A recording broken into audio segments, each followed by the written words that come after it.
நாம் காத்திருக்கிறோம். ஜெபத்தோடு கூட இந்த செய்திக்குள்ளாக நாம் கடந்து செல்ல இருக்கிறோம். ஜெபத்தோடு ஆண்டவர் செய்தியை ஆசீர்வதித்து கொடுக்கும்படியாக சாரு அவங்க முன்னாடி வந்து ஜெபம் பண்ணுவாங்க. நம்ம கண்களை மூடுவோம்.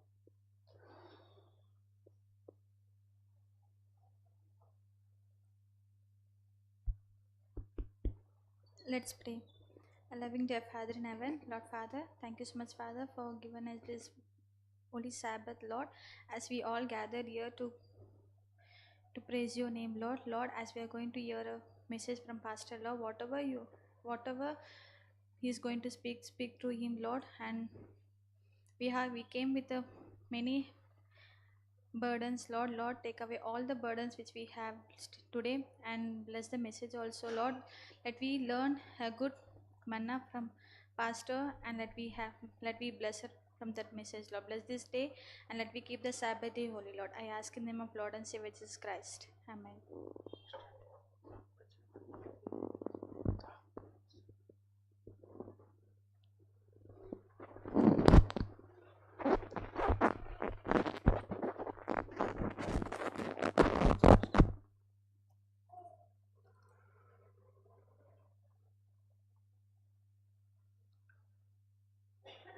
தேவனுடைய பரிசுத்த நாமத்திற்கு ஸ்தோத்திரம் உண்டாவதாக. இம்மட்டுமாக நம்மை பாதுகாத்து வழிநடத்தின தேவனுக்கு கொடான கோடி துதிகளும் கனமும் உண்டாவதாக. ஜெபசந்தியோடு கூட நாம் இருந்து இந்த நாளினுடைய செய்திக்குள்ளாக நம்ம என்ன பண்ணுவோம், கடந்து போவோம். மிக முக்கியமான செய்தி என்பதில் எந்த ஒரு ஐயப்பாடும் இல்லை. ஏன் அப்படின்னா, இந்த செய்தியாகப்பட்டது வேதத்திலே காணப்படுகின்ற எல்லா சத்தியங்களுக்கும் அடிப்படையான செய்தியாக இந்த செய்தி இருக்கிறது. இதை ஏதோ ஒரு சில மணி துளிகளில் நம்ம படிக்கிறதா இருந்தாலும் இதற்காக செலவு செய்யப்பட்ட காலங்கள் வருடங்கள் சொன்னால் அது நிச்சயமாய் அது மிகையாகாது. பல வருடங்களை செலவு செய்து அதன் மூலமாக இந்த சத்தியத்தை நம்ம என்ன பண்ணோன்னா புரிந்து கொண்ட இந்த சத்தியத்தை அனைவரோடு கூட பகிர்ந்து கொள்வதற்கு தேவன் இந்த வேலையை நமக்கு என்ன பண்ணியிருக்காரு, ஆண்டவர் கொடுத்துருக்கிறாரு. எனவே கவனமாக இந்த சத்தியத்தை நம்ம என்ன பண்ண போகிறோம், நம்ம கேட்க போகிறோம். லேப்டாப்பில் இருந்து அது வர்றதுக்கு கொஞ்சம் தாமதமாகிறது.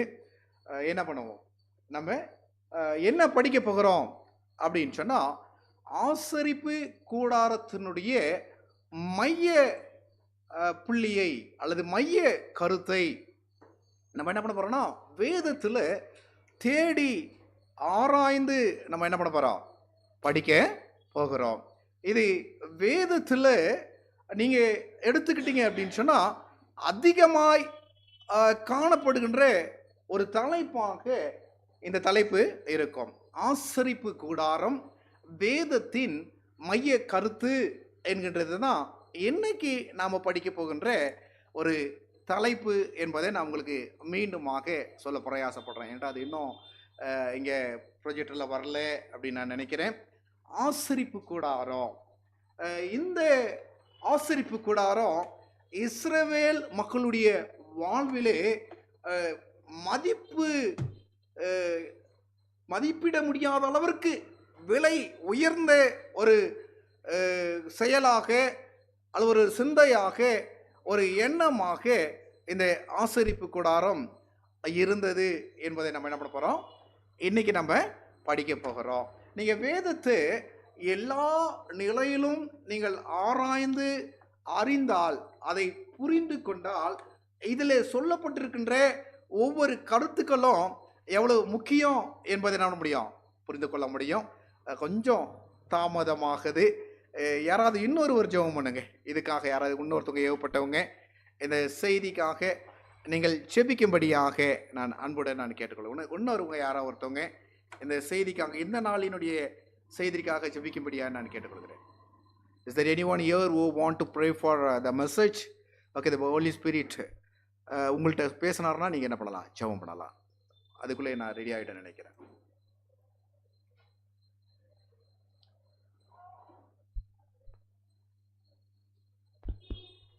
Let's pray.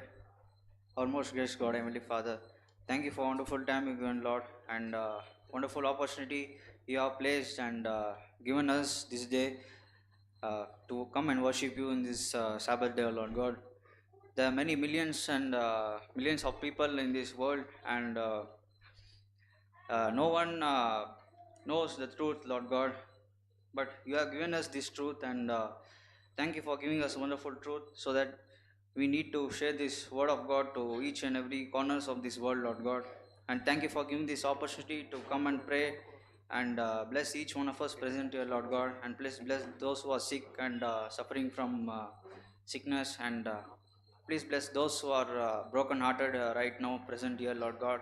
You know their pain and sufferings, and you know their deeper thoughts and inner thoughts. They may be not able to tell it to anyone, Lord God, but you are there for them, and please bless each one of us. Thank you for this beautiful church and beautiful kids and old people present here, Lord God. Bless each one of us present here, Lord. In Jesus' precious name we pray. Amen.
Ready ஆகிற வரைக்கும்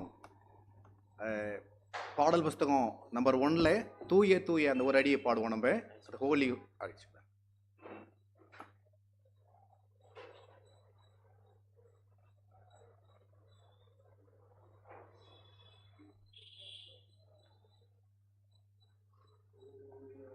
தூய தூய சக்திக தேவம் நாளும் சங்கீதம் ஏறுமே. தூய தூய தூய சர்வ வல்ல நாதாம் காருண்யாரே ஆனந்த கடலே. ஓகே,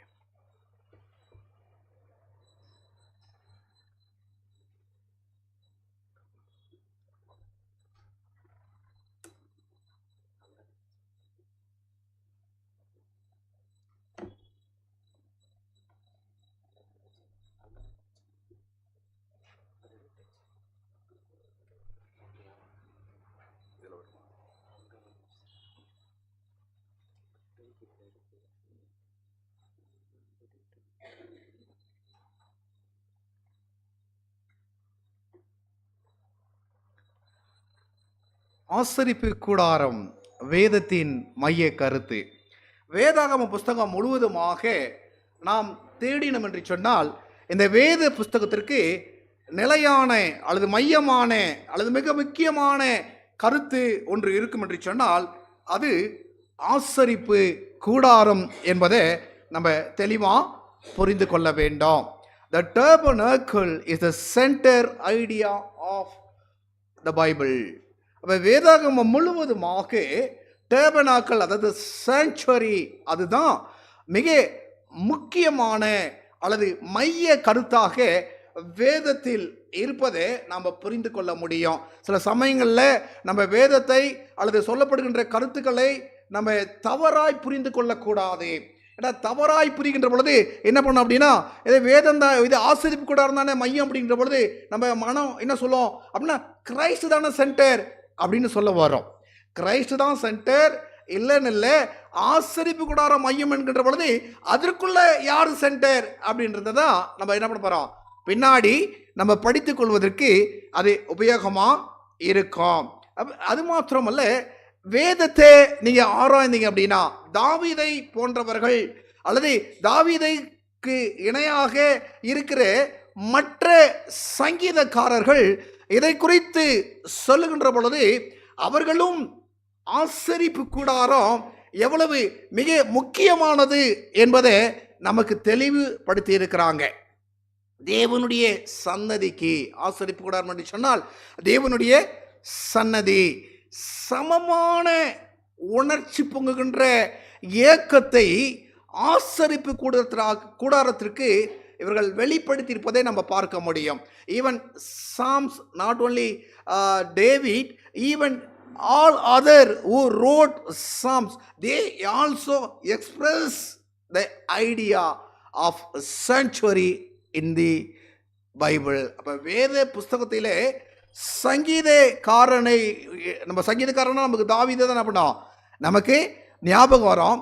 அவரோடு கூட இணைந்து மற்ற சங்கீதத்தை எழுதுகின்ற பிள்ளைகளும் அதனுடைய மேன்மையை சொல்லுவதை நம்மளால் என்ன முடியும், புரிந்து கொள்ள முடியும். அப்போ ஒரு கருத்தை நல்லா ஞாபகம் வச்சுக்கோங்க, சங்கீத புஸ்தகங்களிலே ஆசரிப்பு கூடாரம் நீங்கள் பார்த்தீங்க அப்படின்னா அவர்கள் அதை உணர்ச்சி, அதாவது உணர்ச்சி பொங்க அப்படின்றத விட உள்ளத்தில் இருந்து அந்த ஆசரிப்பு கூடாரத்திற்கு அவர்கள் கொடுக்கின்ற அறிவையும் அவர்கள் கொடுக்கின்ற இம்பார்ட்டன்ஸை நம்ம என்ன முடியும், புரிந்து கொள்ள முடியும்.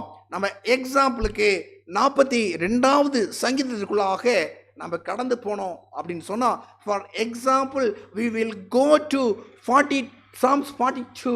அதற்குள்ளாக நீங்கள் உங்களுடைய கவனத்தை செலுத்தும்படியாக நான் கேட்டுக்கொள்கிறேன். சங்கீதம் 42 அடுத்த ஸ்லைடு வருங்க. ஓகே, சங்கீதம் 42க்குள்ளாக நம்ம என்ன பண்ண போகிறோம், கடந்து போகிறோம். அடுத்த ஸ்லைட். மானானது நீரோடைகளை வாஞ்சித்து கதறுவது போல என் ஆத்துமா உம்மை வாஞ்சித்து கதறுகிறது என்று சொல்லி சங்கீதக்காரன் சொல்வதை நம்ம பார்க்க முடியும். கொஞ்சம் தெளிவாக நீங்கள் பாருங்க. மானானது அப்படின்னு நமக்கு போட்டிருக்கோம்.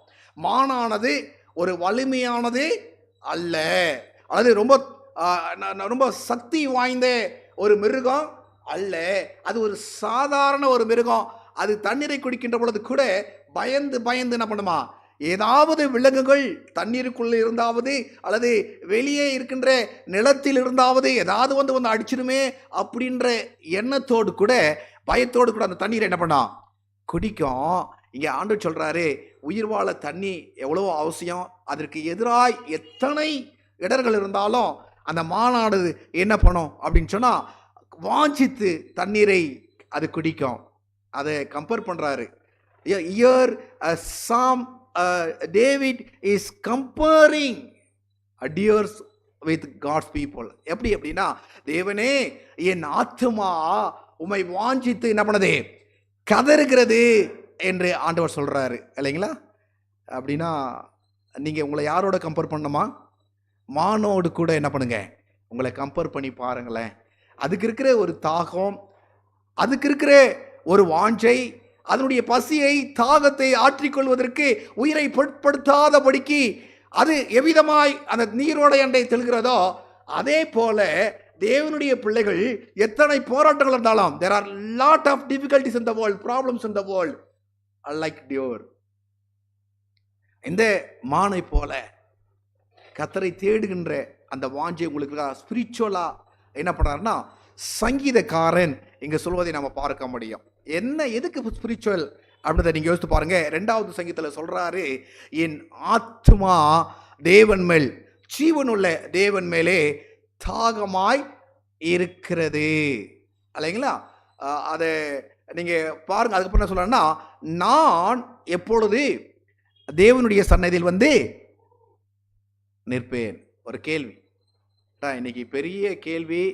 கர்த்தருடைய பிள்ளைகளுக்கு பெரிய போராட்டமே எங்க வந்து நிற்கிறதுக்கு, தேவனுடைய சன்னதியில் வந்து நிற்பதுக்கு தான் இன்னைக்கு பெரிய போராட்டம். நீங்கள் யோசித்து பாருங்களேன்.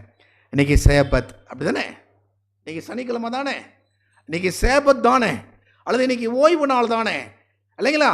அப்போ நமக்கு போராட்டம் எப்படி இருக்கு? நமக்கு போராட்டம் எப்படி இருக்கு? கொஞ்சம் நிதானிச்சு பாருங்களேன். நான் தேவனுடைய சன்னதியில் வந்து நிற்கிறேனா? அந்த தேவனுடைய சன்னதிக்கு வருவதற்கு எவ்வளவு போராட்டங்கள் இருக்கு. இந்த உலகத்தின் பின்பாக நம்முடைய போராட்டங்கள் கொஞ்சம் நஞ்சம் அல்ல. ஆனா வேதம் சொல்லுது, உண்மையிலே தேவன் மேல் என் ஆத்துமா அப்படின்னா என்ன அர்த்தம்னா, ஆத்துமா அப்படின்னா ஏதோ தனி பொருள் அப்படின்னு நினைச்சிடாதீங்க, இல்லைங்களா? சரீரம், ஆவி, ஆத்மா அப்படின்ற பொழுது ஆத்மா ஏதோ தனி பொருள் அல்ல. Okay, your soul is not separate. அது எது அப்படின்னு சொன்னா, சரீரமோ ஆவியும் இணைந்த ஒரு உயிருள்ள ஒரு பொருளுக்கு சொல்லப்படுவது தான் ஆத்மா. அப்போ உயிருள்ள மனுஷனா இருந்தா அந்த கான்செப்ட் கொண்டு வாங்க. If really you are living being அப்படின்னா நீங்க எங்க இருக்கணும்? உங்க ஆத்மா என்ன சொல்லணும் அப்படின்னு, தேவன் மேல தாகமாயிருக்கணும், தேவன் மேல வாஞ்சையா இருக்கணும். தாகம் என்பது தேவன் மேல வாஞ்சை. அப்படி வாஞ்சை இருக்குன்னா நான் எங்க வந்து நிற்பேன்? யாரும் எனக்கு சொல்ல வேண்டிய அவசியம் கிடையாதுங்க. ஆலயத்துக்கு வாங்க அப்படின்னு சொல்ல வேண்டிய அவசியம் எனக்கு கிடையாது. நான் ஆட்டோமேட்டிக்கா ஆண்டவரை தேடுகின்ற பொழுது நான் என்ன பண்ணுவேன்? Okay, I don't want anyone to guide me to come to church, because when I keep trust or thirsty in the Lord, I will be where God is there, I will be there. ஆண்டவர் எங்க இருக்கிறாரோ அங்கே நான் ஆட்டோமேட்டிக்கா நான் இருப்பேன், இல்லைங்களா? ஆலயத்துக்கு வரத்துக்கு 1008 சாக்கு போக்கு சொல்றோம்ல, அப்படின்னா அர்த்தம்னா எனக்கு யார் மேல தாகம் குறைவா இருக்கு. அப்ப என்னுடைய ஸ்பிரிச்சுவல் லைஃப்பை நான் செக் பண்ணிக்கணும். ஒருவேளை ஆலயத்துக்கு வர பல தடைகள் இருக்கு அப்படின்னா, என்னுடைய ஆவிக்குரிய வாழ்க்கையில நான் யாருக்கு பிரியாரிட்டி கொடுக்கிறேன், அல்லது யாரை நான் முன்பாக நிறுத்துகிறேன்? who I keep first. யாரு? the worldலையா அல்லது கடவுளையா அப்படின்னு நினைச்சுக்கணும். ஒருவேளை கடவுளை நம்ம ஃபர்ஸ்ட் வச்சோம்னா okay, you can satisfy your soul. இல்லை அப்படின்னா just ask God somewhere I am having some things against God. எனவே தான் என் ஆத்மா என்ன பண்ண மாட்டதுன்னா, ஆலயத்தை குறித்த தாகம் என் ஆத்மாக்குள்ள என்ன பண்ண மாட்டது, வர மாட்டது. நீங்க தெளிவா பார்த்தீங்கன்னா, உன் தேவன் எங்கே என்று அவர்கள் கேட்கின்ற பொழுது நான் ஆலயத்தில் இல்லை அப்படின்னா, I cannot give answer to them. That okay, they may ask question, where is your God? I cannot give answer because I am not at all keeping my God first. Then how I can give answer to them? ஏன் ஆண்டவர் மேல எனக்கு தாகமா இருக்கு அப்படின்னு சொன்னா நான் எங்க இருக்கணுமா? தேவனுடைய சன்னதி. அப்ப சங்கீதக்காரன் ஆசரிப்பு கூடாரத்தை என்ன பண்றாருன்னா, முதன்மைப்படுத்துவதை நம்ம என்ன பண்ண முடியும், பார்க்க முடியும். 42:4 நெக்ஸ்ட் ஸ்லைடு என்ன சொல்லுதுன்னா, முன்னே நான் பண்டிகை ஆசரிக்கிற ஜனங்களோடு கூட நடந்து, நான் அதை மாத்திரம் நான் இது பண்ணிக்கிறேன். எங்களா நடந்து இல்லை கஷ்டமா இருக்குல்ல இன்னைக்கு? ஏடா ஒன்ஸு ஒரு மிஷன் ரிப்போர்ட்டில் தான் நினைக்கிறேன், அந்த மிஷன் ரிப்போர்ட்டை படிக்கும் பொழுது அந்த வேதம் அவங்க சொல்லிக் கொடுக்கும்போது எனக்கு என்ன இருந்ததுன்னா, ஒரு ஆத்துமா அல்லது ஒரு தேவன் மேலே வாஞ்சியாக இருக்கிற ஒரு ஆத்துமா என்ன செய்வாங்களாம், 7 மணி நேரம் நடந்து எங்கே போவாங்க, ஆலயத்துக்கு போவாங்க. நான் சொல்கிறது உங்களுக்கு புரிஞ்சிச்சா? Okay, 7 hours by walk that person will go to what? Church. எத்தனை அவர்? 7 hours நடந்து. அப்போ சர்ச்சுக்கு போனால் எத்தனை மணிக்கு போகணும்? சொல்லுங்க. ஒரு சாராயம் ஒரு ஒரு ஒரு ஒரு தோராயமாக நம்ம சர்ச் எத்தனை மணிக்கு ஆரம்பிக்குது? ஓகே, 9 o'clock நம்ம சர்ச்சு ஆரம்பிக்குது இல்லைங்களா? சப்போஸ் அவங்க 9 o'clock இந்த சர்ச்சுக்கு வரணும் அப்படின்னா அவங்க எத்தனை மணிக்கு அவங்க என்ன பண்ணியிருக்கணும்? 7 hours அதுக்கு முன்னாடி கொண்டு போங்க. என்னங்களா? 2 o'clock அவங்க என்ன பண்ணியிருக்கணும்? 2 o'clock எப்போ? என்னங்க, நீங்கள் எந்த அவரை போத்தி தூங்குறீங்களோ, இன்னும் டைம் இருக்கு அப்படின்னு தூங்குறீங்களோ, அந்த அவரில் அவங்க எழுந்து அவங்க ஜெபம் பண்ணி அங்கே என்ன பண்ணணும்? அவங்க தங்களுடைய ஜேர்னியை ஸ்டார்ட் பண்ணியிருக்கணும். இருட்டாக இருந்திருக்குமா, வேதனை இருந்திருக்குமா, பிரச்சனை இருந்திருக்குமா, அவங்க அந்த சூழ்நிலையில் அவங்க ஏங்க நான் கதை சொல்லலைங்க. It's a real story. It's a real story. Just I'm talking to you. It's a real story. I'm not telling that lie to you. Okay, a person who want to go to the church 7 hours by walk. 7 hours by walk அப்படின்னு சொன்னால் ஏறக்குறைய 2:30 அவங்க எங்கே கிளம்பணும்? அவங்க விடணும். அவங்களுக்கு there is no transportations இல்லைங்களா? அல்லது சைக்கிளும் கிடையாது, பைக்கும் கிடையாது, காரும் கிடையாது, எந்த ஒரு பயணம் சொல்றதுக்கான வழியே கிடையாது. 7 hour அவங்க நடந்து ஆலயத்துக்கு போயிருக்கிறாங்கன்னா அதை தான் வேதம் சொல்லுது தேவன் மேல் தாகமா இருப்பது என்று சொல்லுது. அதை தான் தேவன் மேல் வாஞ்சியா இருக்கிறாங்க அப்படின்னு அதை தான் சொல்லுது. He is the one who interested with God. அவருக்கு தான் அதிக ஆர்வம் யாரோடு கூட இருக்கு? தேவனுக்கு இருக்கு அப்படின்னு சொல்லுது. அதை தெளிவாக புரிஞ்சுக்கிங்க. நீங்கள் எதனா சந்தேகம் அப்படின்னா நீங்கள் யூடியூப்பில் போயிட்டு மிஷன் ரிப்போர்ட் அப்படின்னு வரும் இல்லையா, அதில் இதை போட்டு பாருங்கள். எந்த காலாண்டுக்கு இது வந்தது, இல்லை எந்த பாடத்தில் இது வந்ததுன்னு பார்த்தீங்கன்னா நீங்கள் ஈஸியாக கண்டுபிடிச்சிக்கலாம். 7 மணி நேரம். ஆனால் நமக்கு என்ன பண்ண முடியல? 8 ஆகும் பொழுது 8 தானே, அவங்க எல்லாம் மற்றவங்களாம் லேட்டாக தான் வருவாங்க, 8க்கு தான் போர் இப்படி எடுத்து கண்ணை வச்சு பார்க்குறது. அப்படி தானே? போகலாமா வேணாமா, கிளம்பிட்ட குறைங்க எல்லாம் லேட்டாக நான் போய் ஃபஸ்ட்டு போய் என்ன பண்ணுறது அப்படின்னு நம்ம யோசிக்கிறோம். அப்படி கிடையாதுங்க. Whether others are coming or not, that is not your problem. It is you and you suppose to first person. அது நீங்க தான். மற்றவங்க வராங்களா வரலையா அதை பற்றி நமக்கு கவலை கிடையாது. ஏன் அப்படின்னு சொன்னால் வேதம் சொல்லுது அவங்க என்ன பண்ணுவாங்களா, பண்டிகை ஆசரிக்கிற ஜனத்தோடு கூட நடந்து கூட்டத்தின் களிப்பும் துதியமான சத்தத்தோடு தேவாலயத்திற்கு போய் வருவேனே. எத்தனை பேர் சந்தோஷமா வந்திருக்கிறீங்க? ஏன்னா நமக்கு இப்பெல்லாம் ஆலய வரவுன்னு ஆயிடுச்சுன்னா பேர்டன் ஆயிடுச்சு. அப்படி சொல்கிறேனே, அது பாரமாக மாறிடுச்சு அநேகருக்கு. நான் ஏன் போனோம்? ஏன்னா பாரமாகிறதுக்கு காரணம் என்ன தெரியுமா? இது மாதிரி தொலைக்காட்சி வீட்டிலேருந்து பார்த்துக்கலாம், இல்லை ஃபோனு வீட்டிலேருந்து பார்த்துக்கலாம். என்னை பொறுத்த வரைக்கும் அது கரெக்டுங்க. நீங்கள் வீட்டிலேருந்து தொலைக்காட்சி பாருங்கள், தொலைக்காட்சியில் பார்த்துங்க, நல்லா ப்ரீச் பண்ணுற பாஸ்டர் பேசுறதை பாருங்கள், இல்லையா வேர்ல்ட்லேயே ஃபேமஸாக இருக்கிற பாஸ்டர் பாருங்கள். அது மாதிரி மொபைலில் என்ன பண்ணுங்கள் நீங்கள் பாருங்கள், வேணான்னு சொல்லலை. அது யாருக்கு அப்படின்னா எழுந்து நடக்க முடியாது இருக்கிறாங்க பாருங்கள், வியாதிஸ்தர்களுக்கு, முடியாதவர்களுக்கு, வயதானவர்களுக்கு. ஆனால் வயதானவர்கள் என்று சொல்கின்ற பொழுது இங்கே நமக்கு 2 இருக்கிறாங்க ஐயா. அவங்க 2 பேரும் எங்கே தான் வந்திருக்கிறாங்க? ஆலயத்துக்கு தான் வந்திருக்கிறாங்க. அவங்க வேணால் எக்ஸ்கியூஸ் எடுக்கலாம், இத்தனை ஏஜில் என்னால் முடியல, என்னால் காலையில் கிளம்ப முடியல, என்னால் வர முடியலன்னு. ஆனால் அவங்க தான் ஃபஸ்ட்டு வராங்க, அவங்க தான் சீக்கிரம் வராங்க, இல்லை அவங்க தான் தவறாமல் வராங்க இல்லைங்களா? அப்போ அவங்களே வரும்போது நான் என்ன யோசித்து பார்க்கணுமே. அப்போ வேதம் எனக்கு என்ன சொல்லுது அப்படின்னா, தேவாலயத்துக்கு வருகின்ற பொழுது எப்படி வரணுமா? களிப்போடும் துதியோடும் சந்தோஷமா. ஏன் களிப்பு எப்படி வரும்? இந்த பாஸ்ட் மூஞ்சி பார்த்தா களிப்பு வருமா? போனால் கத்திட்டே கிடப்பான், எதனா ஒன்று சொல்லுவான், அவனுக்கு டைமே கிடையாது இல்லைங்களா? புத்தி இருக்கா, அறிவு இருக்கா? நிறைய பேர் திட்டுறீங்க, எனக்கு தெரியும். யாருன்னா பாஸ்டர் திட்டாத ஆளுங்க இருக்கீங்களா? இல்லை நீங்கள் திட்டும் போது மற்றவங்களை கேட்குறாங்க, மற்றவங்களும் வந்துட்டு சொல்கிறாங்க, பாஸ்டர் உன்னை திட்டுறாங்க பாஸ்டர், அவங்கள பரவாயில்ல திட்டிட்டு போகட்டும், அவ்வளோதான் அவங்களுடைய அறிவு, அவருடைய புரிதல் அவ்வளோதான், அவருடைய வாஞ்சி அவ்வளோதான். எனக்கு எப்படிப்பட்ட விசுவாச பிள்ளை வேணும் அப்படின்னா 7 மணி நேரம் நடந்து வச்சு பாருங்க. அது 7 மணி நேரம் நடந்து வருது அப்படின்னா ஆலயத்துக்கு எத்தனை மணி, அதிகபட்சமாக ஆலயம் எத்தனை மணி நேரம் நடக்கும்? 2 மணி நேரமோ 3 மணி நேரமோ ஆலயம் நடக்கும். 3 மணி நேரத்துக்கு 7 மணி நேரம் வாக்கு, திரும்ப அது போகும்போது பிள்ளை இன்னொரு 7 மணி நேரம், 14 மணி நேரம் வாக் பண்ணி அந்த ஆலயத்திற்கு அந்த அந்த ஆத்மா போய் அங்கே 2 மணி நேரமோ 3 மணி நேரமோ சத்தியத்தை கேட்டுட்டு வருது பாருங்க. இந்த ஆத்மாவை என் சபையில் இல்லைனாலும் பரவாயில்ல, அந்த ஆத்மா பார்க்கும்பொழுது ஒரு ஊழியக்காரனா அது எங்க இருந்தாலும் எந்த சபையில் இருந்தாலும் அந்த சந்தோஷம் எனக்கு வந்தாலே போதும். அதனால 1000 பேர் 1000 சொல்றாங்கிறது நமக்கு முக்கியம் கிடையாது. சில சமயங்கள் என்ன பண்ணிட்டு அப்படின்னா, வாயில வார்த்தை இருக்கு அப்படின்றதுக்காக நம்ம என்ன வேணாலும் பேசிடுவோம் இல்லைங்களா. சில நம்ம என்ன பேசுறோம் என்றது கூட நமக்கு என்ன பண்றதில்ல, புரியறது கிடையாது. What ever we are talking, we are not understanding. Okay, something tension, then tension brings words. The words is not what supporting God's Bible. வேதத்திற்கு அது சாதகமாகவே இருக்காதுங்க. ஏன்னு கேட்டா, it shows your characters.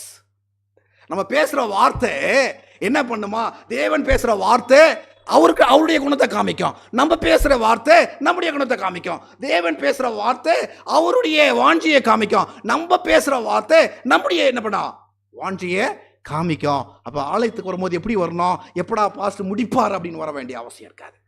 அப்ப வர வேண்டிய அவசியமே இல்லையே. அதுக்கு வீட்டிலே இருந்தாலும் பண்ணிக்கலாம், நம்ம இருந்துக்கலாம். என்னடா அங்க இருந்தாலும் ஒண்ணு இங்க இருந்தாலும் ஒண்ணு, ரெண்டு ஒண்ணுதான்.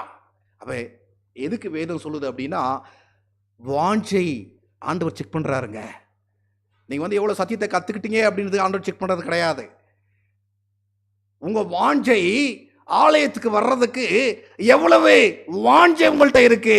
நீங்க ஒன்றும் லேர்ன் பண்ணலாம் புரியல, உங்களுக்கு லாங்குவேஜ் புரியலனாலும் பரவாயில்ல, உங்களுக்கு ஒன்றால் கற்றுக்கொள்ள முடியலனாலும் பரவாயில்ல. ஆனால் ஆண்டவர் என்ன பார்க்குறாருன்னா, God sees your heart, how much desire you are having. God is not going to see that, okay, how much you are going to learn. அப்படின்னா எல்லாராலையும் எல்லாம் கற்றுக்க முடியாது. எத்தனையோ வருஷம் ஆலயத்துக்கு வந்திருப்பாங்க, சிலது ஒன்றுமே கற்றுக்க முடியாது. ஆண்டவர் அதை பார்த்தாருன்னா எல்லாம் we all are failed. ஆண்டவர் how much knowledge you are gained from your church அப்படின்னா we all will fail. ஏண்டா ஆண்டவருடைய அறிவு அல்ல அது குறையாதது, அது நீண்டுகிட்டே போகும். அதுக்கு என்ன பண்ணுவது, எல்லையே கிடையாது. there is no boundary for God's knowledge. Therefore it is very hard for you to understand everything. But God sees your desire, what kind of mind you are entering to the God's church. எந்த எண்ணத்தோடு கூட ஆண்டவருடைய ஆலயத்தோடு, எந்த ஆலயமா இருக்கட்டும், எந்த ஆலயமா இருக்கட்டும், பிரச்சனை கிடையாது. I'm not only talking about the Yeswantapur. If you go to any other churches, or I'm talking about other churches also, அடுத்த சபை கூட அவங்க சர்ச்சுக்கு போகின்ற பொழுது களிப்போடும் துதியோடும் சத்தத்தோடும் சந்தோஷத்தோடும் ஆலயத்துக்கு போகல அப்படின்னு சொன்னா அவங்களுடைய ஆலய போகிறது என்ன தெரியுங்களா, அது கடமையாய் மாறிடும். எப்பொழுதுமே கடமை அப்படின்றது ஆவிக்குரிய வாழ்க்கையில வளர்க்காதுங்க. ஆவிக்குரிய வாழ்க்கையில அது என்ன பண்ணாது, உங்களை வளர்க்காது, கடமைக்காக செய்யறது இல்லைங்களா. காலைல எழுந்துச்சு வேற வழி இல்லை, வீட்டுக்காருக்கு சோறு செஞ்சு கொடுக்கணும், இல்லை பிள்ளைகளுக்கு எதனா செஞ்சு தரணும், இதை கடமையோடு செஞ்சுருந்தேன்னா நீங்கள் எவ்வளோதான் டேஸ்ட்டாக செஞ்சாலும் அது என்ன பண்ணாது, டேஸ்ட்டாக உள்ளே போகாது. எந்த அளவிற்கு அதை கடமை இல்லாமல் அதை ஒரு அன்பா, அதை ஒரு பாசமா, அதை ஒரு நேசமா, அது மகிழ்ச்சியா அதை செய்கின்ற பொழுது அப்போதாங்க அந்த ஆகாரம் கஞ்சி தண்ணியாக இருந்தாலும் அது டேஸ்ட்டாக இருக்கும். அதே போல தாங்க ஆலயமும். நமக்கு என்னங்க வாஞ்சி இருக்கு ஆலயத்தை சம்பந்தமா, இல்லை ஆலயத்திற்கு நம்ம எந்த அளவுக்கு மேலே வரோம் அப்படி நீங்க தான் என்ன பண்ணணும், யோசித்து பார்க்கணும். அதான் வேதம் அவர் சொல்றாரு, தேவாலயத்திற்கு போய் வருவேனே, இவைகளை நான் நினைக்கின்ற பொழுது என்னங்களா, என் உள்ளம் எனக்குள்ளே உருகுகிறது. கொஞ்சம் அப்படியே யோசித்து பாருங்களேன். உங்க உள்ளம் மெல்ட் ஆகுதாங்க. அது மெல்ட் ஆகணும்னா எந்த அளவுக்கு ஆண்டவர் உங்க உள்ளத்துக்குள்ள இருக்கணும், கொஞ்சம் யோசித்து பாருங்க. நான் சொல்றது 4வது வசனம் 42:4, அதுக்கு முந்தின ஸ்லைடு தான். ஓகே, அந்த வசனம் சொல்லுது, இவைகளை நான் நினைக்கின்ற பொழுது என் உள்ளம் எனக்குள்ள என்ன பண்ணுதுங்களா, உருகுகிறது. Someone read in English. 4th, when I remember these things,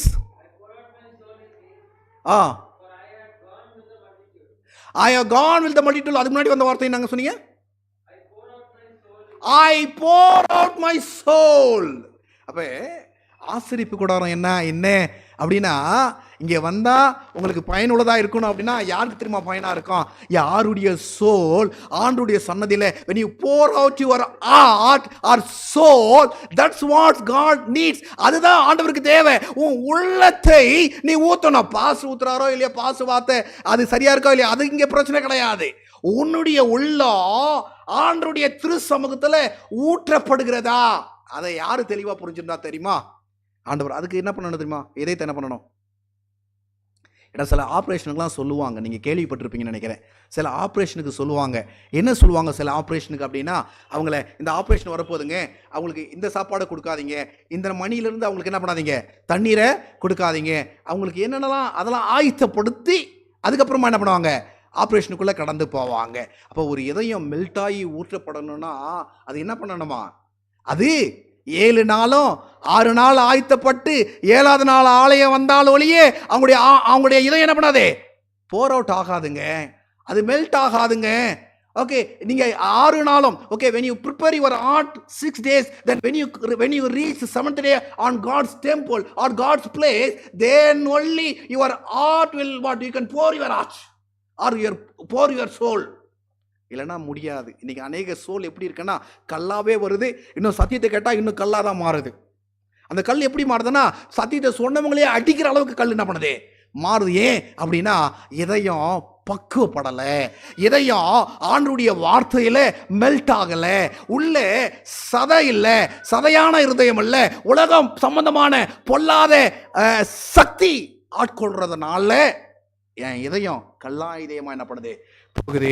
அதனால தான் இவர் சொல்கிறாரு, ஆலயத்துக்கு வருகின்ற பொழுதெல்லாம் உங்களுக்கு எப்படி இருக்கணுமா, உங்களுடைய இதயம் எப்படி மாறணுமா, மெல்ட் ஆகணுங்க. என் உள்ளம் எனக்குள்ளே உருகணும் அப்படின்னு ஆண்டவர் என்ன பண்ணுறாரு சொல்வதை நம்ம பார்க்க முடியும். அதனால சொல்கிறாரு, சங்கீதக்காரர் சொல்கிறாரு, என் ஆத்துமாவே நீ ஏன் கலங்குகிற, ஏன் எனக்குள்ளே திகைக்கிறாய், தேவனை நோக்கி காத்துரு. அப்போ ஆலயத்துக்கு வர்றது எதுங்க, ஆசிரியப்படாததுக்கு வர்றது எதுங்க, ஆசிரியப்படத்தில் என்னென்னலாம் இருக்குன்னு பார்க்குறதுக்கா கிடையாதுங்க. That is the place where you can wait for whom? That is the place where you can wait for whom? Your God.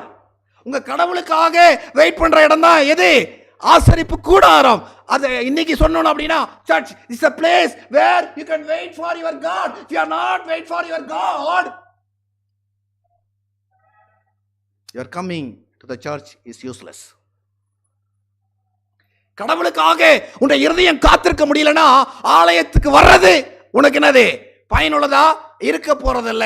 அதான் வேதம் எனக்கு சொல்றது என்னன்னா, அவர் சமூகத்தின் ரட்சிப்பு நிமித்தம் நான் இன்னும் அவரை என்ன பண்ணுவேன், துதிப்பேன். ஆசீர்வாதத்தினுடைய இடம் என்ன, எப்படிப்பட்ட ஒரு இடம் அப்படின்னா ரட்சிப்பை கொடுக்கின்ற இடம். அப்ப சங்கீதக்காரனுக்கு தெளிவாக தெரிஞ்சது.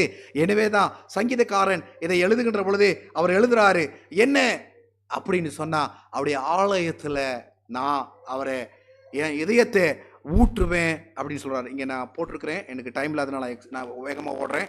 சங்கீதம் 42:6 யோர்தான் தேசத்திலும் எர்மோன் மலையிலும் சிறுமலையிலும் இருந்து உம்மை நினைப்பேன்.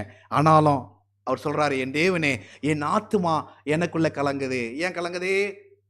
அவர் ஆண்டவருடைய ஆலயத்துக்கு போக முடியாத சூழ்நிலை வருகின்ற பொழுது அவருடைய இதயம் கலங்கலாம். எத்தனை பேர் ஆள்றீங்க ஆலயத்துக்கு போக முடியல, ஏதோ ஒரு சிக்கு ஆயிடுது, ஏதோ ஒரு பிரச்சனை, ஆலயத்துக்கு போக முடியல அப்படின்னா எத்தனை பேர் ஆள்றீங்க?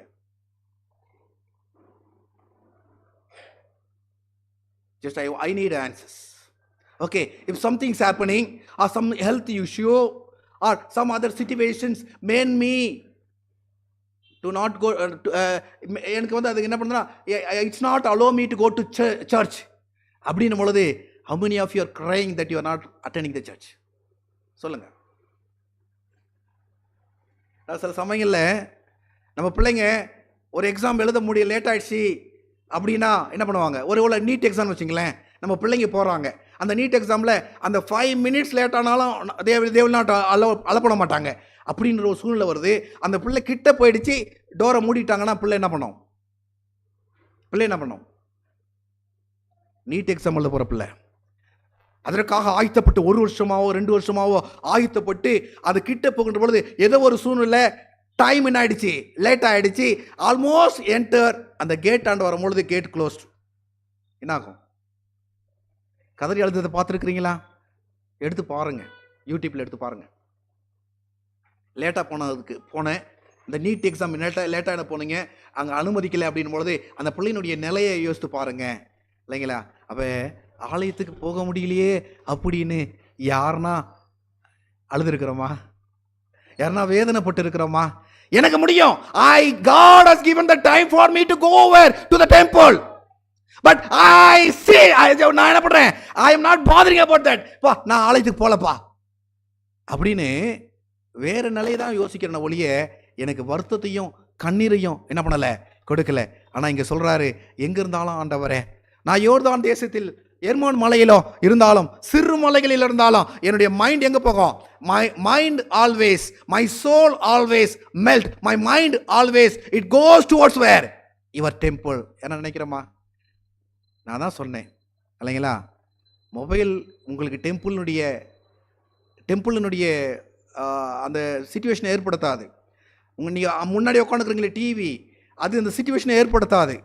ஒருவேளை இந்த செய்தியை இப்போ யாருன்னா மொபைல்லையும் தொலைக்காட்சிலையும் கேட்டுட்டு இருந்தீங்கன்னா, உங்கள் சர்ச்சு பக்கத்தில் இருக்குது அப்படின்னா, இது சபையை கொடுக்கின்ற ஒரு சபை கொடுக்கின்ற அந்த ஆசீர்வாதத்தை கொடுக்காது பக்கத்தில் இருக்குது அப்படின்னா.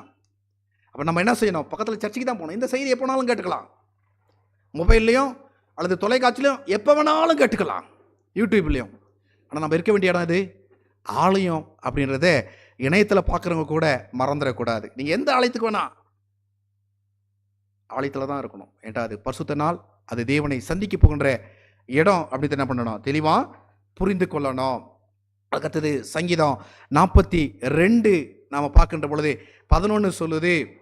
என்ன அப்படின்னா, என் தேவனை நோக்கி காத்திரு, என் முகத்திற்கு ரட்சிப்பும் என் தேவனுமாக இருக்கிறவரை நான் இன்னும் துதிப்பேன். அப்போ ஆலயம் என்பது என்ன அப்படின்னா, தேவனுக்கு நோக்கி காத்திருக்கிற இடம் ஆசரிப்பு கூடாரம். இதனால தான் சங்கீதக்காரன் இந்த ஆசரிப்பு கூடாரத்தை வேதத்தின் மையமாக என்ன பண்ணுறாரு, எடுத்து காண்பிப்பதை நம்ம பார்க்க முடியும். சரி, சங்கீதம் 43 நீங்கள் எடுத்துட்டீங்க அப்படின்னா நேரடியாக எதுக்கு வந்துடுவோம்? 3வது வசனத்துக்கு நம்ம வந்துடுவோம். உமது வெளிச்சத்தையும் உமது சத்தியத்தையும் அனுப்பியருளும். சொல்றது உங்களுக்கு புரிஞ்சா? உம்முடைய வெளிச்சத்தையும் உமது சத்தியத்தையும் என்ன பண்ணுங்க, அனுப்பியருளும். அவைகள் என்னை நடத்தி எங்க கொண்டு போவோம்? உமது பரிசுத்த பருவதற்கும் உமது வாசலத்திற்கும் என்னை கொண்டு போவதாக. அப்போ நான் இதை அப்படியே உல்ட்டா எடுத்துங்களேன். Okay, someone read in English. Someone read in English. Oh, set out the light and truth. Let them lead me. Where? Let them bring me unto the holy hill. அப்ப என்ன சொல்லுது அப்படின்னா, பருவத்திற்கும் உம்முடைய பரிசுத்த பருவத்திற்கும் உம்முடைய வாசஸ்தலத்திற்கும் என்னை கொண்டு போவதாக. அப்ப ஒருத்தர் ஆலயத்திற்கு முக்கியத்துவம் கொடுக்க முடியல அப்படின்னா ஆட்டோமேட்டிக்காக என்ன பிரச்சனைன்னு சொல்லுங்க. என்ன பிரச்சனை இருக்கலாம்?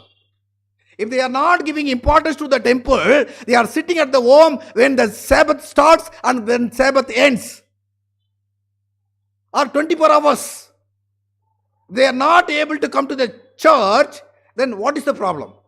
Samson ayya, according to these words, what is the problem? நான் என்ன புரிஞ்சுக்கிட்டேன் அப்படின்னா, ஆண்டவர் அவங்களுக்கு வெளிச்சத்தை அனுப்பல, அல்ல அவங்களால வெளிச்சத்தை புரிஞ்சிக்க முடியல அப்படி சொல்லலாமா? ஏன்னா வேதம் சொல்லுது, உனக்கு வெளிச்சம் வந்திருக்குன்னா, உனக்கு சத்தியம் வந்திருக்குன்னா, தென் ஆட்டோமேட்டிக்கலி என்ன பண்ணா, வெளிச்சமோ சத்தியமோ அவங்களை எங்க வழி நடத்துமா? பரிசுத்த பர்வதம் ஆண்டருடைய வாசஸ்தலத்தை நேராக என்ன பண்ணா, அது வழி நடத்தும். அவங்க வெளிச்சத்தையும் சத்தியத்தையும் கண்டு கை கொண்டு வந்தாங்கன்னா, அல்லது அறிஞ்சிருந்தாங்கன்னா, அது உள்ள பூர்வமாய் அறிந்திருந்தாங்கன்னா, நான் சொல்றது உங்களுக்கு புரியுதுங்களா? If they understand the light or the truth, okay, from their heart, it will lead them towards where? Yes sir, sister, it will lead them towards where? Nangala, it will not make them to sit at home and open the Bible and read. அவர்களை வீட்டில் உட்கார வச்சு வேதத்தை என்ன பண்ணாது, திறந்து வாசிக்க அனுமதிக்காது. ஏன் அப்படின்னா அது அடுத்த நாள். That is Sunday you can read, Monday you can read, Thursday you can read, because that is your day. You can choose, you can plan for that. Okay, you can put all the plan. Okay, even every second you can put your plan. But when it comes to Sabbath, you cannot put your own plan.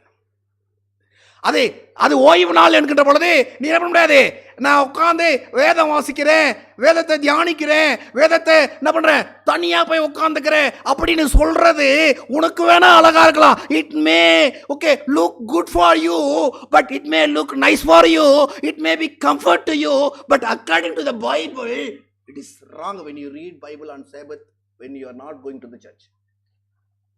உங்களுக்கு புரியுதா? அது முடியாதவங்க செய்யறது அது வேற. என்னால் முடியும் அப்படின்னா, ஆலயத்துக்கு என்னால் போக முடியும் அப்படின்னா, ஆலயம் என் அருகில் என்று சொன்னால் நான் ஆலயத்துக்கு போகாம உட்காந்து அதே தியானம் பண்றது it is not at all correct according to the word. என்கிட்ட the light and the truth it takes me to where to see God. Where is God? வேதம் தெளிவாக சொல்லுதுங்க, அதை தெளிவாக புரிஞ்சுக்கிங்க. நான் யாரையும் குறை சொல்லணும்னு சொல்லலை, உண்மையை சொல்லணும்னு கூட நான் படிக்கிறேன், நான் பேசிகிட்டு இருக்கிறேன். ஏன்னா சில சமயத்தில் நம்மளுடைய கம்ஃபர்ட் தானே நம்ம தேடுவோம், நம்முடைய கம்ஃபர்ட் தான் நான் தேடுவோம். யாராக இருந்தாலும் சரி, நானாக இருந்தாலும் சரி, அல்லது நீங்களாக இருந்தாலும் சரி, நம்முடைய கம்ஃபர்ட் என்ன, நம்முடைய கம்ஃபர்ட் ஜான் என்ன, இது ஈஸியாக இருக்குது, இது பெட்டராக இருக்குது, கடவுள் அக்செப்ட் பண்ணிக்குவார், நான் பைபிள் தானே ரீட் பண்ணுறேன், நிறைய சாப்டரை நான் மனப்பாடம் பண்ணி வச்சுருக்கிறேன், நிறைய சத்தியத்தை கற்றுக்கிட்டேன், நிறைய பிரசங்கத்தை ஆயத்தப்படுத்திட்டேன். நோ, அது எனக்கும் நான் சேர்த்து தான். It's even to me. அது ஆண்டருடைய ஆலயத்தில் இருக்க வேண்டிய நேரம். அப்படி எல்லாருமே நினச்சா ஆலயத்தை பூட்டிட்டு எல்லாரும் வீடும் என்ன பண்ணிடலாம், இண்டிவிஜுவல் சர்ச் ஆக்கிக்கலாம், அப்பா மாருங்கள்லாம் ஆசாரின்னு பாஸ்டர் ஆக்கிடலாம். வர வேண்டிய அவசியமே கிடையாது. டிரான்ஸ்போர்ட்டேஷன் நமக்கு மீதி, டைம் நமக்கு மீதி. ஆலயத்தில் என்ன பண்ணலாம், வீட்டில் என்ன வேணாலும் பண்ணிக்கலாம். ஏன்டா வீட்டில் என்ன பண்ணலாம், குளிச்சுட்டு தான் நான் அப்படியே என்ன பண்ணோம், சட்டையை போட்டு டையை போட்டுக்கிட்டு பேண்ட்டை போட்டு கோட்டை போட்டு உட்காரணும் அவசியம் கிடையாது. லுங்கியை கட்டிட்டு கூட உட்காந்துக்கலாம். You can save your time, but that is not at all what Bible says. ஏடா மகிழ்ச்சியோடும் துதியோடும் நான் போக வேண்டிய இடம் என்ன, if I receive the truth, if I receive the light, then it will lead me towards where, உமது வாசஸ்தலத்தை நோக்கி என்ன பண்ணோம், என்னை கொண்டு போகும் அப்படின்னு சொல்கிறாங்களா. அது தப்பான கான்செப்ட் எடுத்துக்காதீங்க.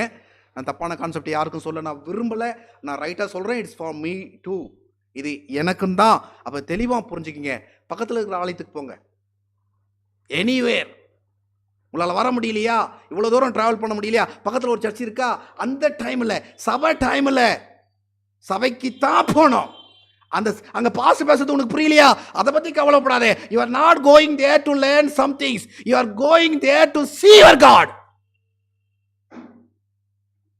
அந்த பாஸ் பிரசங்கம் சரியில்லை, இல்லை அவருக்கு பைபிள் ஸ்டடி நான் எடுக்க தெரியல, அவருக்கு வேதத்தை போதிக்க தெரியல, அவருக்கே சத்தியம் தெரியல, அவருக்கு அதெல்லாம் பிரச்சனை கிடையாது. இல்லை அவர் பேசுகிறாரு இவர் பேசுகிறாரு, that is not at all problem.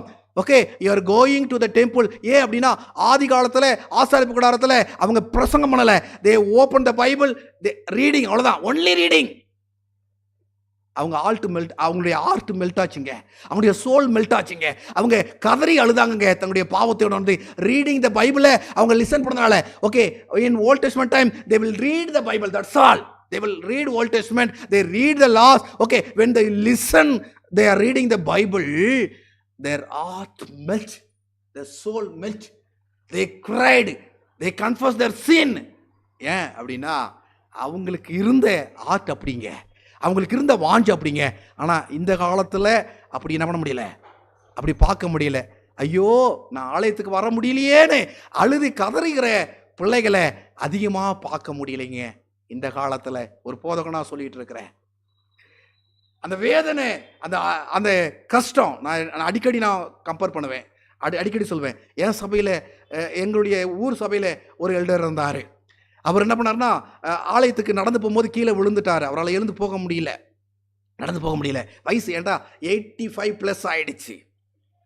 அவர் என்ன பண்ணாங்கன்னா திரும்ப வந்தார், படுத்துட்டார். அதுக்கு அடுத்த வாரம் வந்தது, அவர் ஓய்வு நாள் அப்படின்னு அவருக்கு தெரியல, ஏன்டா படுத்து கிடக்கிறாரு, சுய நினைவு அவ்வளோவா இல்லை, அவரால் பேச முடியல, ஆனால் படுத்த படுக்கையாக கிடக்கிறாரு. அப்போ அவங்க பேத்தி என்ன பண்ணாங்கன்னா ஆலயத்துக்கு வந்துட்டு என்ன, சனிக்கிழமை ஓய்வு நாளுக்கு வந்துட்டு ஜெபம் பண்ணிவிட்டு அவங்க வீட்டுக்கு போனோன்னே அங்கே உள்ள ஒரு பழக்கம் எப்படின்னா, அவங்க ஆலயத்துக்கு வந்தவங்க வீட்டில் யாருனா இருந்தாங்கன்னா அவங்களுக்கு தோத்திரம் சொல்கிற பழக்கம். அப்போ போய் இந்த பிள்ளை என்ன பண்ணான்னா அந்த தாத்தாவுக்கு தோத்திரம் தாத்தா அப்படின்னா அவர் இப்படி பார்த்தோன்னே என்ன தோத்திரம் சொல்கிறா அப்படின்னு சொல்லி பார்த்த உடனே, தாத்தா இன்னைக்கு ஓய்வு நாள் அப்படின்னு உடனே அழுது கண்ணுலேருந்து தண்ணியாக விழுந்தது. ஏன் தெரியுமா, ஆலயத்துக்கு போக முடியல அப்படின்ட்டு. ஆனால் நமக்கு ஆலயம் எப்படிங்க இருக்குது, கடமையாக இருக்கு இல்லையா? அழகாக நம்மளை ஜோடிச்சுக்கிட்டு நம்மளை அழகுபடுத்திக்கிட்டு வந்து சும்மா ஒரு வந்துட்டு அட்டண்டன்ஸ் கொடுத்துட்டு போகிற இடமா இதாகிடுச்சு. ஆலயம் நமக்கு மாறி போயிடுச்சு. அது கிடையாதுங்க ஆலயம். That is not at all church. எந்த சர்ச்சாக இருந்தாலும் சரி, எந்த சபையாக இருந்தாலும் சரி, அது கிடையாது.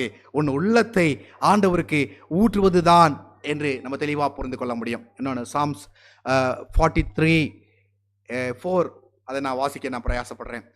அடுத்த ஸ்லைடு இல்லைங்களா? கரெக்ட், இது இல்லையா? அப்பொழுது நான் தேவனுடைய பலிபீட தண்டைக்கும் எனக்கு ஆனந்த மகிழ்ச்சியாக இருக்கிற தேவனிடத்திற்கும் என்ன பண்ணுவேன்? சாம் பிரவேசிப்பேன்.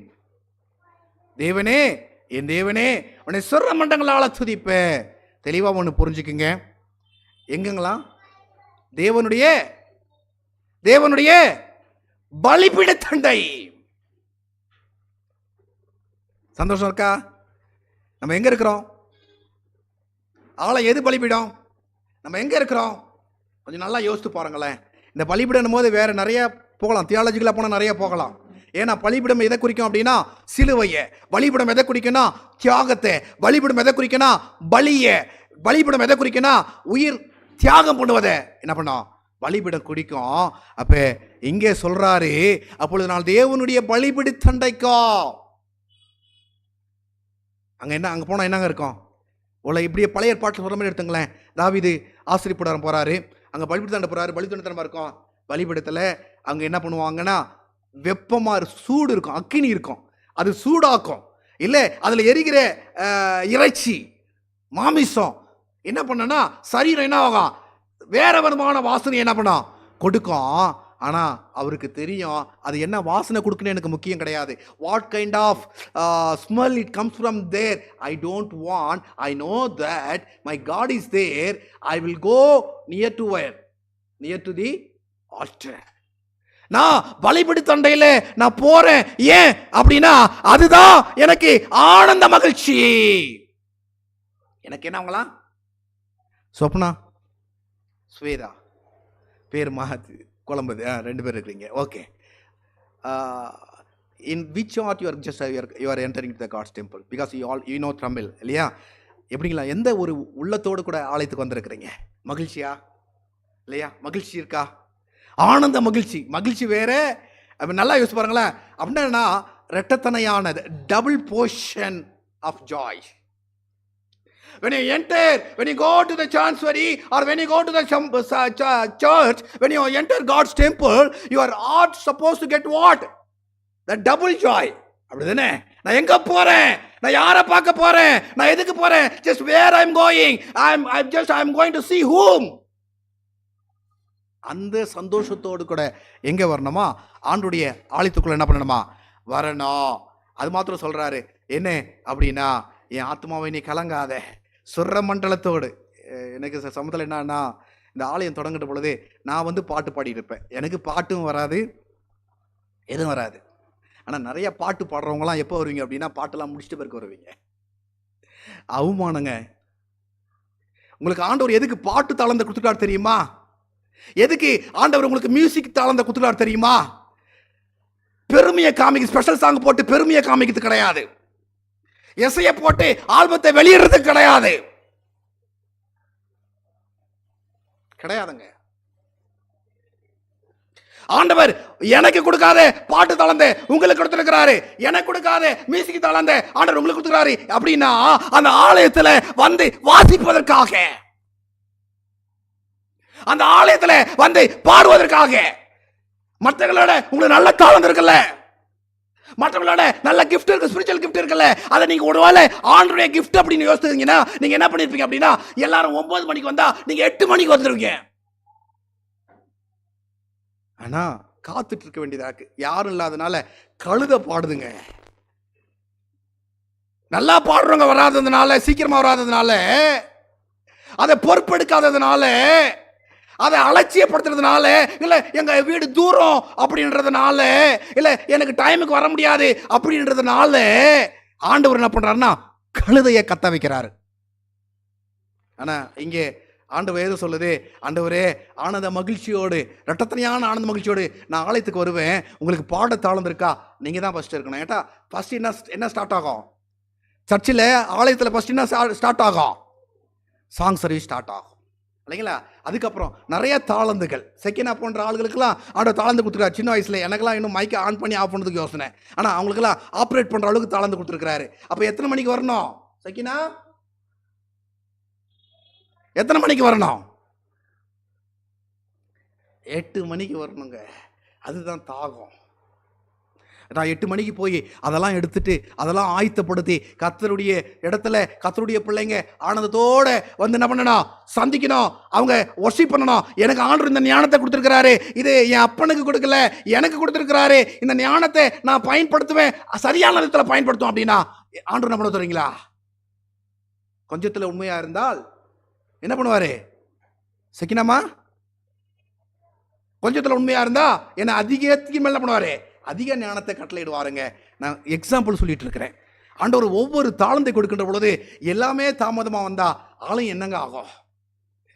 எல்லாருமே அந்த ஆர்வம் இல்லாமல் வந்தீங்கன்னா அப்புறம் பேசுறவனுக்கு தான் என்ன ஆர்வங்க இருக்கும்? அப்புறம் என்ன செய்றீங்க உங்களுக்கு கிடைக்கும்? நீங்களாம் ஃபர்ஸ்ட் வரல அப்படின்னா, நீங்களாம் உள்ளத்தோட ஆண்டவரை தேடலைன்னா, எத்தனை செய்தி எவ்வளோ பிரபலமான ஊழியக்காரனை வச்சு பேசினாலும் அது உங்களுக்கு ஒரு பிரயோஜனம் இருக்கப்பட்டது கிடையாது. ஏன்னு கேட்டா உங்க சோல் என்ன பண்ணல, உங்களுடைய இதயம் உங்களுடைய மனசு உருகிறதுக்கு ஆயத்தமா கிடையாது. ஆண்டவருக்கு சேவைக்கு ஆயத்தம் கிடையாது. ஆனா சொல்லிக்கலாம் வாயில, நான் ஆண்டவருக்கு செய்யறேங்க, அதை செய்யறேன், இதை செய்யறேன்னு. உண்மையாது உண்மை கிடையாதுங்க. அது தாளந்த காமிக்கிறது, ஆண்டவருக்கு செய்யறது கிடையாது. என்ன சொல்லுது அப்படின்னா, தேவனே உம்முடைய ஆலயத்தில் நான் சுரமண்டலத்தோடு கூட உம்மை துதிப்பேன். கத்து சொல்றாரு பாருங்க. சங்கீதம் 84:1 சங்கீதம் 84:1 நெக்ஸ்ட் ஸ்லைடு. உமது வாசஸ்தலம் எவ்வளோ இன்பமானவைகள். என்னங்களா இப்போ புரியுதுங்களா?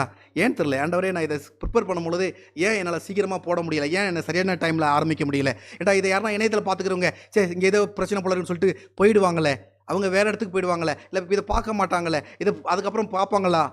அப்போ தான் புரியுது நம்ம பேச போகிற செய்தி அந்த மாதிரி அப்படின்னு புரிஞ்சுக்கிட்டேன். இங்கே என்ன போடுதுன்னா, முத வாசஸ்தலங்கள் எவ்வளவு இன்பமானவைகள். Okay, someone read in English. என்னம்மா என்னம்மா ஆமியபிள்னா? Pastor, what is the meaning for that?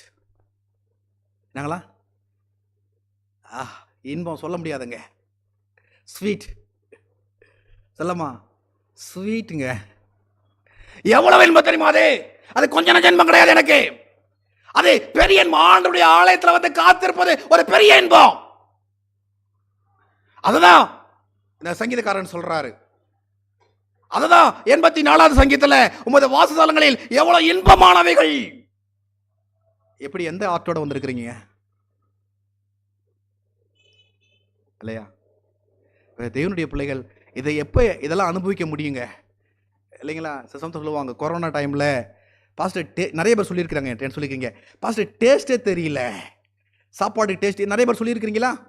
சாப்பாடு உள்ள டேஸ்ட்டு தெரியல இல்லைங்களா?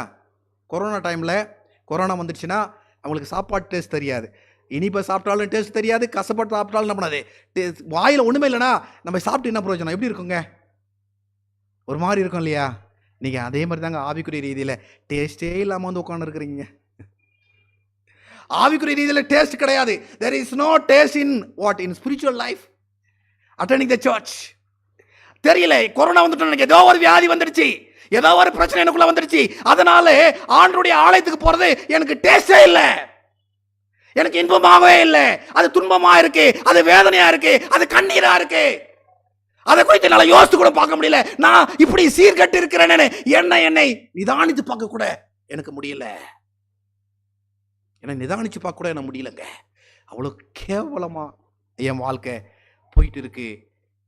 அடுத்து சொல்றாரு, என் ஆத்துமா கர்த்தருடைய ஆலய பிரகாரங்கள் மேல் என்னவா இருக்குங்களா?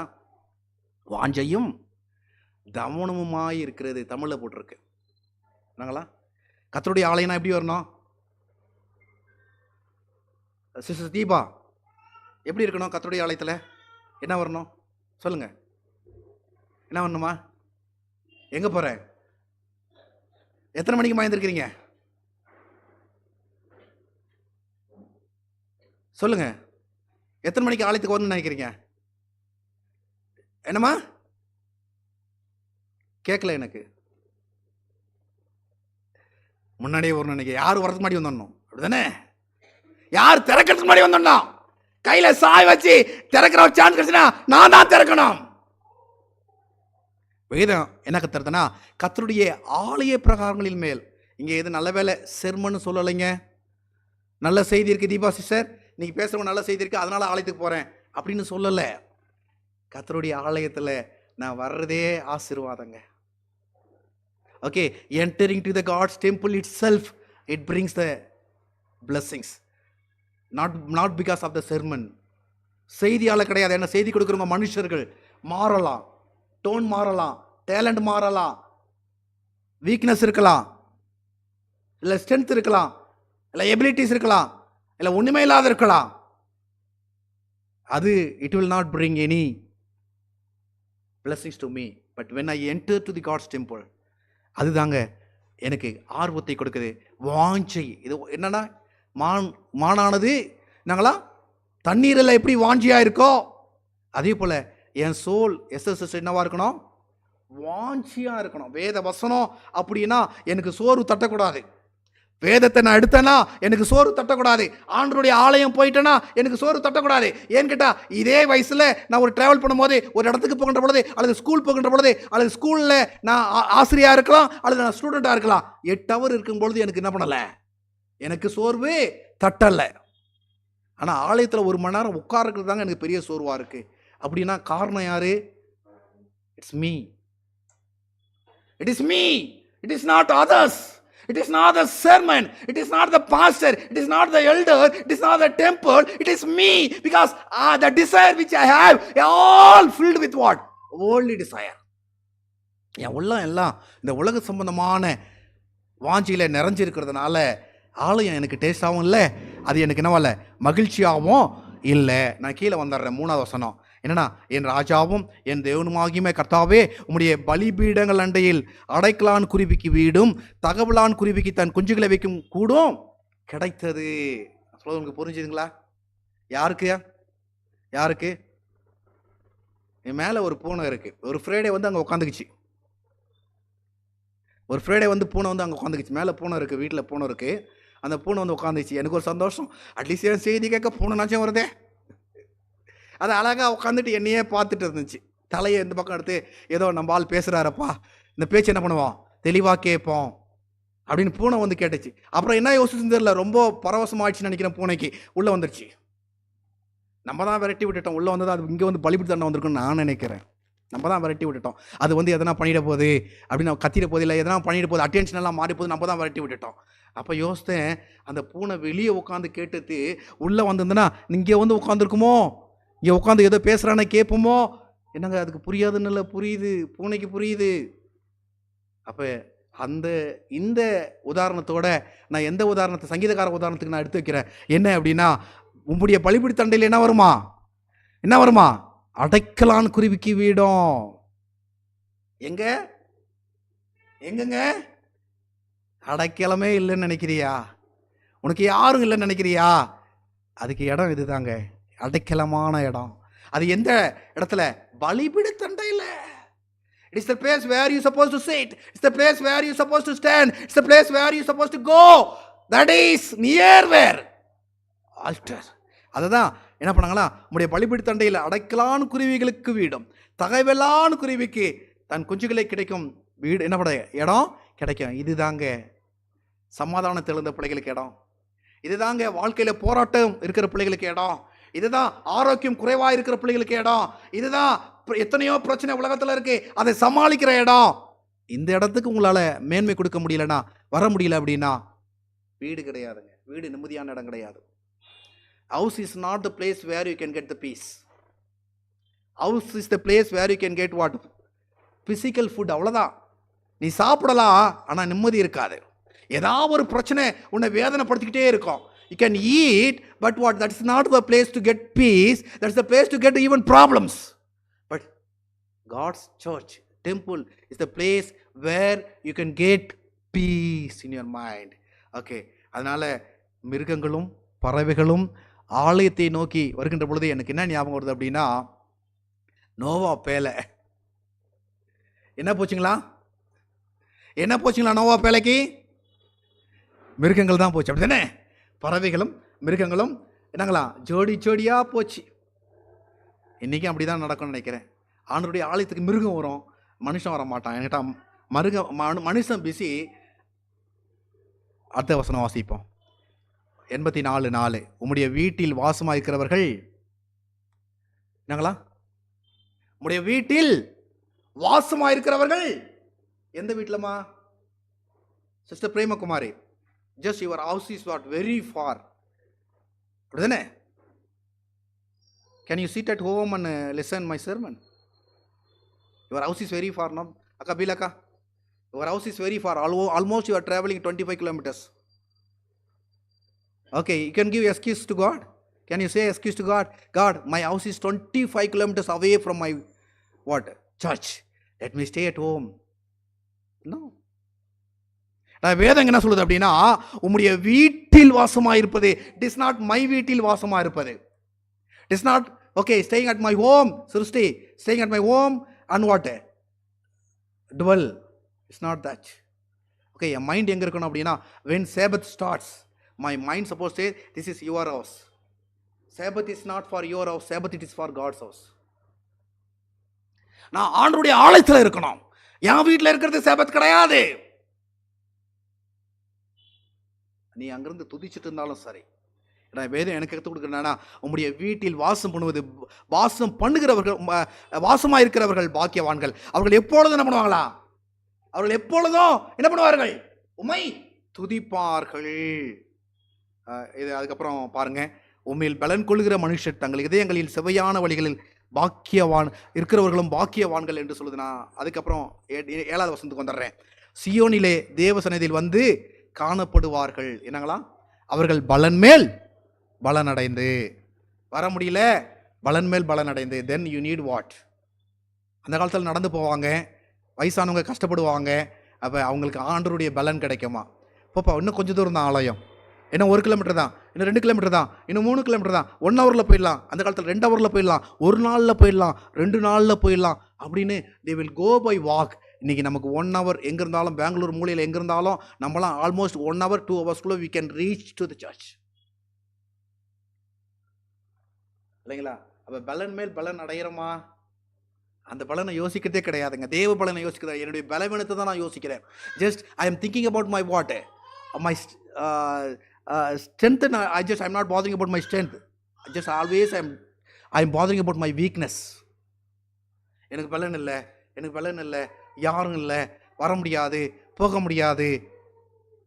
வேதம் சொல்லுது, சியோனிலே தேவ சந்நிதியில், இட்ஸ் நாட் உங்கள் சந்நிதி கிடையாது, தேவ சந்நிதியில் வந்து காணப்படுவார்கள். நான் கொஞ்சம் வேகமாக போகிறேன். என் செம்மனுக்கு 25 ஸ்லைடு தான், ஆனால் டைம் ஆகுது. இங்கே வந்துடும். 10வது வசனம், 88:10. Psalms 84:10 வாசிக்கிறீங்களா? எல்லாரும் சேர்ந்து வாசிப்போமா? டேக், உங்கள் கையில் எந்த பைபிளாக எடுத்துங்க. ஓகே, எல்லாம் எடுத்துக்கோங்க, எல்லாம் பைபிள் எடுத்துங்க. Okay, Psalms, when I say start read, then the time you read. Okay, Psalms 84:10 Malayalam, Telugu, Kannada, Tamil, English எல்லாத்தையும் ஓப்பன் பண்ணிக்கங்க. பைபிள் அட்லீஸ்ட் ஆலயத்துக்கு கொண்டு வந்திருக்கிறீங்க, ஓப்பன் பண்ணிக்கங்க. ஓப்பன் பண்ணிக்கிறீங்களா? நம்ம என்ன பண்ண போகிறோம்? நம்ம வாசிக்க போகிறோம். வாசிக்கலாமா? வாசிங்க. 1 2 3 ஸ்டார்ட். 1000 நாட்களை பார்க்கிலும் உம்முடைய பிரகாரங்களில் செல்லும். 1000 நாட்களை பார்க்கிலும் உம்முடைய பிரகாரங்களில் செல்லும். என்னங்க? எங்க செல்லும்? 1000 நாட்கள் வீட்டில் உட்காடுறோம், சந்தோஷம். ஆனால் அதை பார்க்கலாம் அப்படின்னா என்ன அர்த்தம்? வீட்டில் உட்காராதுன்னு சொல்லுது. இதுவும் எனக்கு புரியல அப்படின்னா என்ன பண்ணணும்? கழட்டி பார்க்கணும், எனக்கு இருக்கா இல்லையா அப்படின்ட்டு. 1000 நாள் நான் எங்க இருந்தாலும் அது எனக்கு முக்கியம் கிடையாது. ஆனா ஒரே நாள், என்ன நாள் அது? ஒரே நாள், சாபத் டே. உமது பிரகாரங்களில் செல்லும் ஒரே நாள். என்னைக்கு ஆண்டவருடைய பிரசன்னத்தில் போவாங்க? ஓய்வு நாள்ல ஆண்டவரை துதித்து ஜெபாலயங்களே ஒன்று கூடி தேவன் தன்னுடைய வழக்கத்தின்படியே ஆலயங்களுக்கு போனாரு. தன் வழக்கத்தின்படியே இயேசுவானவர் ஆலயத்துக்கு போனாரு. அப்ப அந்த ஒரு நாள் சேபத் நீங்க எப்படி எடுத்துக்கிறீங்க? நீங்க கேட்டா இன்னைக்கு சேபத் வந்திருந்தது, அதனால தான் உங்களோட ஆசிரியர் படத்துல இருந்ததுனால சரி நானும் இந்த டாபிக் எடுத்தலாம், இது முன்னாடி எடுக்க வேண்டியது மிஸ் ஆயிடுச்சு இல்லைங்களா? அப்ப ஓய்வு நாளை பத்தி படிச்சோம். அந்த ஒரு நாள் எப்படிப்பட்ட நாள் தெரியுமா? 1000 நாட்களை பார்க்கிலும் சிறந்த நாள். நான் சொல்றது உங்களுக்கு புரியுதா? இந்த 1000 நாட்கள்ல it may be your birthday, it may be your marriage day, it may be what any other days. இல்லை உங்கள் சைல்டுக்கு என்ன இது உங்களுடைய பிள்ளைகள் பிறந்த நாள், இல்லை பேர பிள்ளைகள் பிறந்த நாள், எதுவாக இருந்தாலும் அதெல்லாம் எனக்கு முக்கியம் கிடையாது. ஒரே ஒரு நாள் முக்கியம். அது எந்த நாள் தெரியுமா முக்கியம்? ஆண்டவருடைய ஆலயத்தில் பிரவேசிக்கின்ற நாள். அதுக்கப்புறம் சொல்லுது, ஆகாமிய கூடாரங்களில் வாசமா இருப்பதை பார்க்கலாம் என் தேவனுடைய ஆலயத்தின் வாசற்படியில காத்திருப்பதை என்ன பண்ணுவேன்? தெரிந்து கொள்வேன். நான் சொல்றது உங்களுக்கு புரிஞ்சுச்சா? நான் சொல்றது புரிஞ்சுச்சா? அப்ப வாசல்ல காத்திருக்கணும்னா என்ன பண்ணணும்? ஆலயம் திறந்திருக்காது சமயங்கள்ல, அப்படிதானே? ஆலயம் திறந்திருக்காது, அதனாலதான் வாசல்ல காத்திருக்க வேண்டிய நிலை எப்படி இருக்கு. அது நான் சில சர்ச்செல்லாம் பார்த்தேன், அவங்க வெளியே ஆலயம் திறக்கல, வெளியே வர்ஷிப் பண்ணி வெளியே ஜெபம் பண்ணி என்ன பண்ணிடுறாங்க, அவங்க வீட்டுக்கு போயிருக்கிறாங்க சேபத் அன்னைக்கு. நான் பார்த்துருக்கிறேன் சில ஆலயத்தை. ஆனால் இங்கே வேதம் போட்டிருக்கு ஆகாமிய கூடாரங்கள். அப்படின்னா என்ன? ஆகாமிய கூடாரங்கள்னா எப்படி எடுத்துங்க, கூடாரத்தை பின்னுறதுல செய்யறதுல அவங்க ரொம்ப சிறப்பு. அப்படிப்பட்ட ஆகாமிய கூடாரங்கள் எவ்வளோ சிறப்பாக இருந்தாலும், நீ எவ்வளோதான் பங்களா கட்டி வச்சிருந்து சோஃபா செட்டை போட்டு நீ உட்காந்துருந்தாலும் அது உனக்கு என்ன இல்லை, முக்கியம் இல்லை. நீ என்ன பண்ணணுமா? தேவனுடைய ஆலயத்தின் வாசப்படியில காத்திருப்பதே என்ன பண்ணணுமா? யூ தேடணுங்க. நீங்க என்ன பண்ணுங்க? You look for that, you search for that. ஆலயத்துல இருக்கணும் அப்படின்னு யோசிக்காத. தூக்கம் அங்க முக்கியம் கிடையாது இல்லைங்களா? உன்னுடைய உடல் பலவீனம் உனக்கு முக்கியம் கிடையாது, உனக்கு இருக்கிற மற்ற வேலைகள் உனக்கு முக்கியம் கிடையாது. It's very important. God is important to your life. Therefore, where God is there, you be there. கடவுள் தான் நம்முடைய வாழ்க்கையில முக்கியம். அவர் எங்க இருக்கிறாரோ அங்க இருப்பது நமக்கு மிக முக்கியம். ஏன் அப்படின்னா, நான் ஆலயத்தில் இருக்கிறேன் அப்படின்னா உண்மை நம்பி இருக்கிற மனுஷன் பாக்கியவான். நான் கர்த்தரை நம்புறேன்னு அர்த்தம். அதான் நான் சொன்னேன், உன்னுடைய குணம் நீ யாருன்னு காமிச்சிடும். அதுதான் இவை தான் சொல்லுது. நான் ஆண்டவரை நம்பி இருக்கிறேனா இல்லையான்னு உன்னுடைய வாஞ்சை காமிச்சிடும். எனக்கு காமிக்க வேண்டிய அவசியம் கிடையாது. நான் நேற்று பேசும்போது நான் சொன்னேன் என்ன அப்படின்னா, ஒரு பாவி பழைய ஏற்பாட்டில் பாவம் செஞ்சிட்டான் அப்படின்னா அவனுக்கு யாரும் சொல்ல மாட்டாங்க பலி எடுத்துகிட்டு போடான்னு. இப்போ ஒரு தப்பு பண்ணிட்டா, ஒருத்தன் திருடிட்டானா என்ன பண்ணோம்? என்ன கண்டுபிடிச்சிடுவான். ஒரு கேமரா இருக்குது, இவன் திருடிட்டான், இவனை எங்கே போனோம்? ஜெயிலில் போடணும். ஜெயிலில் போனோன்னா ஒரு நீதிபதி இருப்பான். நீ தப்பு பண்ணிட்ட அபராதம் கட்டில தண்டனை அனுபவின்னு சொல்லி நீதிபதி இருப்பான். ஆனால் பழைய ஏற்பாட்டில் ஒருத்தன் பாவம் பண்ணிட்டானா அவனுக்கு நீதிபதி அவனே தான். அப்போ உங்கள் உள்ளமே உங்களுக்கு சொல்லுங்க, நீங்கள் எந்த அளவிற்கு கடவுளை நம்பி இருக்கிறீங்க, கடவுளை சார்ந்து இருக்கிறீங்க, இல்லை ஓய்வு நாளுக்குள்ளே ஆண்டுடைய சத்தியத்துக்குள்ளே அல்லது எவ்வளோ வாஞ்சியாக இருக்கிறீங்கன்னு. இட் இஸ் யுவர் ராஜ். அதனால தான் ஆண்டு சொல்றாரு, உங்கள் வாயே உங்களை என்ன பண்ணோம், உங்களை நீங்கள் பேசுகின்ற வார்த்தைகளே உங்களை நியாயத்திற்கும் கடைசி நாட்கள் அப்படின்னு வேதம் சொல்லுது. நீங்களே உங்களை என்ன பண்ணுவாங்க, நியாயத்திருப்பீங்க அப்படின்னு சொல்லுது. அப்போ தெளிவாக ஒன்று புரிஞ்சுக்குங்க, உங்களுக்கு என்ன எல்லாருக்கும் தெரியும் ஆலயத்து மேலே எவ்வளோ வாஞ்சியாக இருக்கிறீங்கன்னு. நீங்கள் இங்கே பார்க்கணும். நான் இதை வேகமாக போகிறேன், அடுத்த ஸ்லைட் நான் வேகமாக போகிறேன். ஃபர்ஸ்ட் முதலாவது நாளாகவும் 16லேருந்து நீங்கள் 16 வரைக்கும் நீங்கள் படித்து பார்த்துங்க. அப்புறம் என்ன பண்ணுவாராம், இஸ்ரவேலின் தேவனாய் கர்த்தர் பிரசாதம் பண்ணி துதித்து புகழ்வதற்கு கர்த்தருடைய பெட்டிக்கு முன்பாக சேவிக்கிற லேவியர் சிலர் நியமித்தான். அவங்க யாரு அப்படின்னா, அவர்கள் ஆசாப்பு தலைவனும் சகரியா 2வது மாணவன் தான். இவங்களுடைய வேலை என்ன தெரியுங்களா? என்பவர்கள் தம்புரு சுரமண்டலம் என்னும் கீதவாதிகளை வாசிக்கவும் ஆசாப் கைத்தாளங்களை கொட்டவும் அதுக்குன்னு ஆட்களை நியமிச்சாங்க. நமக்கு தான் நான் ஏற்கனவே சொன்ன பிரகாரம் அர்ப்பணிப்போடு கூட இல்லையே. நம்மலாம் அர்ப்பணிப்போடு கூட இருந்தோம் அப்படின்னா, ஆண்டவருடைய ஆலயம் நான் தான், என்னன்னாலும் பரவாயில்ல நான் தான் அப்படின்னு ஆலயத்துக்கு வருகின்ற பொழுது மற்றதை பார்க்க வேண்டிய பொறுப்பை அவர் எடுத்துக்கார். நம்ம சீக்கிரமாக கொஞ்சம் வேகமாக வந்துடுவோம். இங்கே தாவீதின் தலைமை பாடகர் என்ன பண்ணுறாருன்னா, அவர் சொல்கிறாரு என்னன்னா, தேவனுடைய வழியை விளக்குவதற்காக அடுத்த ஸ்லைட் சாரி அதுக்கு முந்தின ஸ்லைடு நினைக்கிறேன், அதுக்கு அடுத்த ஸ்லைடு தான், அதான் கரெக்ட். ஓகே, தேவனுடைய வழி விளக்குவதற்காக என்ன பண்ணாரு, ஆசாப் சொல்றாரு என்னன்னா, தேவனே உம்முடைய வழி எங்க இருக்கு? பரிசுத்த ஸ்தலத்துல இருக்கு. எங்க இருக்க வழி? ஏன் ஆசிரியர் கூடாரம் முக்கியமா இருக்கு? ஏன் இங்க ஆண்டவர் மூலமா தாவீது ஏன் இப்படி அந்த ஆசாப் ஏன் இப்படி சொல்றாரு அப்படின்னா, அவருக்கு தெரியும் ஆலயத்துல ஆசிரியர் கூடத்துல என்ன இருக்குங்களா? தேவனுடைய வழி இருக்கு. இதை விட்டுட்டு எங்க தேடிட்டு இருக்கிறீங்க?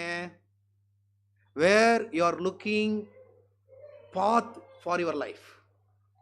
எங்க எதை பார்த்து காத்துட்டு இருக்கீங்க? வாழ்வைக்குரிய வழியை எங்க பார்த்து காத்துட்டு இருக்கிறீங்க? வேதம் சொல்லுது, தேவனே உமது வழிகள் எங்க இருக்கா? பரிசுத்த ஸ்தலத்துல இருக்கு. அப்படின்னா எது உங்களுக்கு முக்கியமா இருக்கணும்? அதனாலதான் இந்த வேத புஸ்தகத்திற்கே ஆசரிப்பு கூடாரம் மையம். ஏன் தெரியுமா? இது சொல்ற வழியெல்லாம் எங்க இருக்கு? ஆசரிப்பு கூடாரத்துல இருக்கு, பரிசுத்த ஸ்தலத்துல இருக்கு. அப்படின்னா எஸ்தர் சிஸ்டர் 24 மணி நேரம் இங்க இருக்க தான் பிரயாசப்படுவோம். சும்மா 1 மணி நேரம் 2 மணி நேரத்துக்கு கிடையாது. We will try to spend all our time whenever we get the time. We want to be in God's church. ஏன் அப்படின்னா அதுதாங்க வேதம் நமக்கு போதிக்கிறது. தேவனுடைய வழி எங்க இருக்கு? பரிசுத்த ஸ்தலத்துல இருக்கு. நம்முடைய தேவனை போல பெரிய தேவன் இல்லை. உனக்கு என்ன பிரச்சனைனாலும் சரி, அதை சரி செய்ய நான் கொஞ்சம் சீக்கிரமா போயிடுறேம்மா.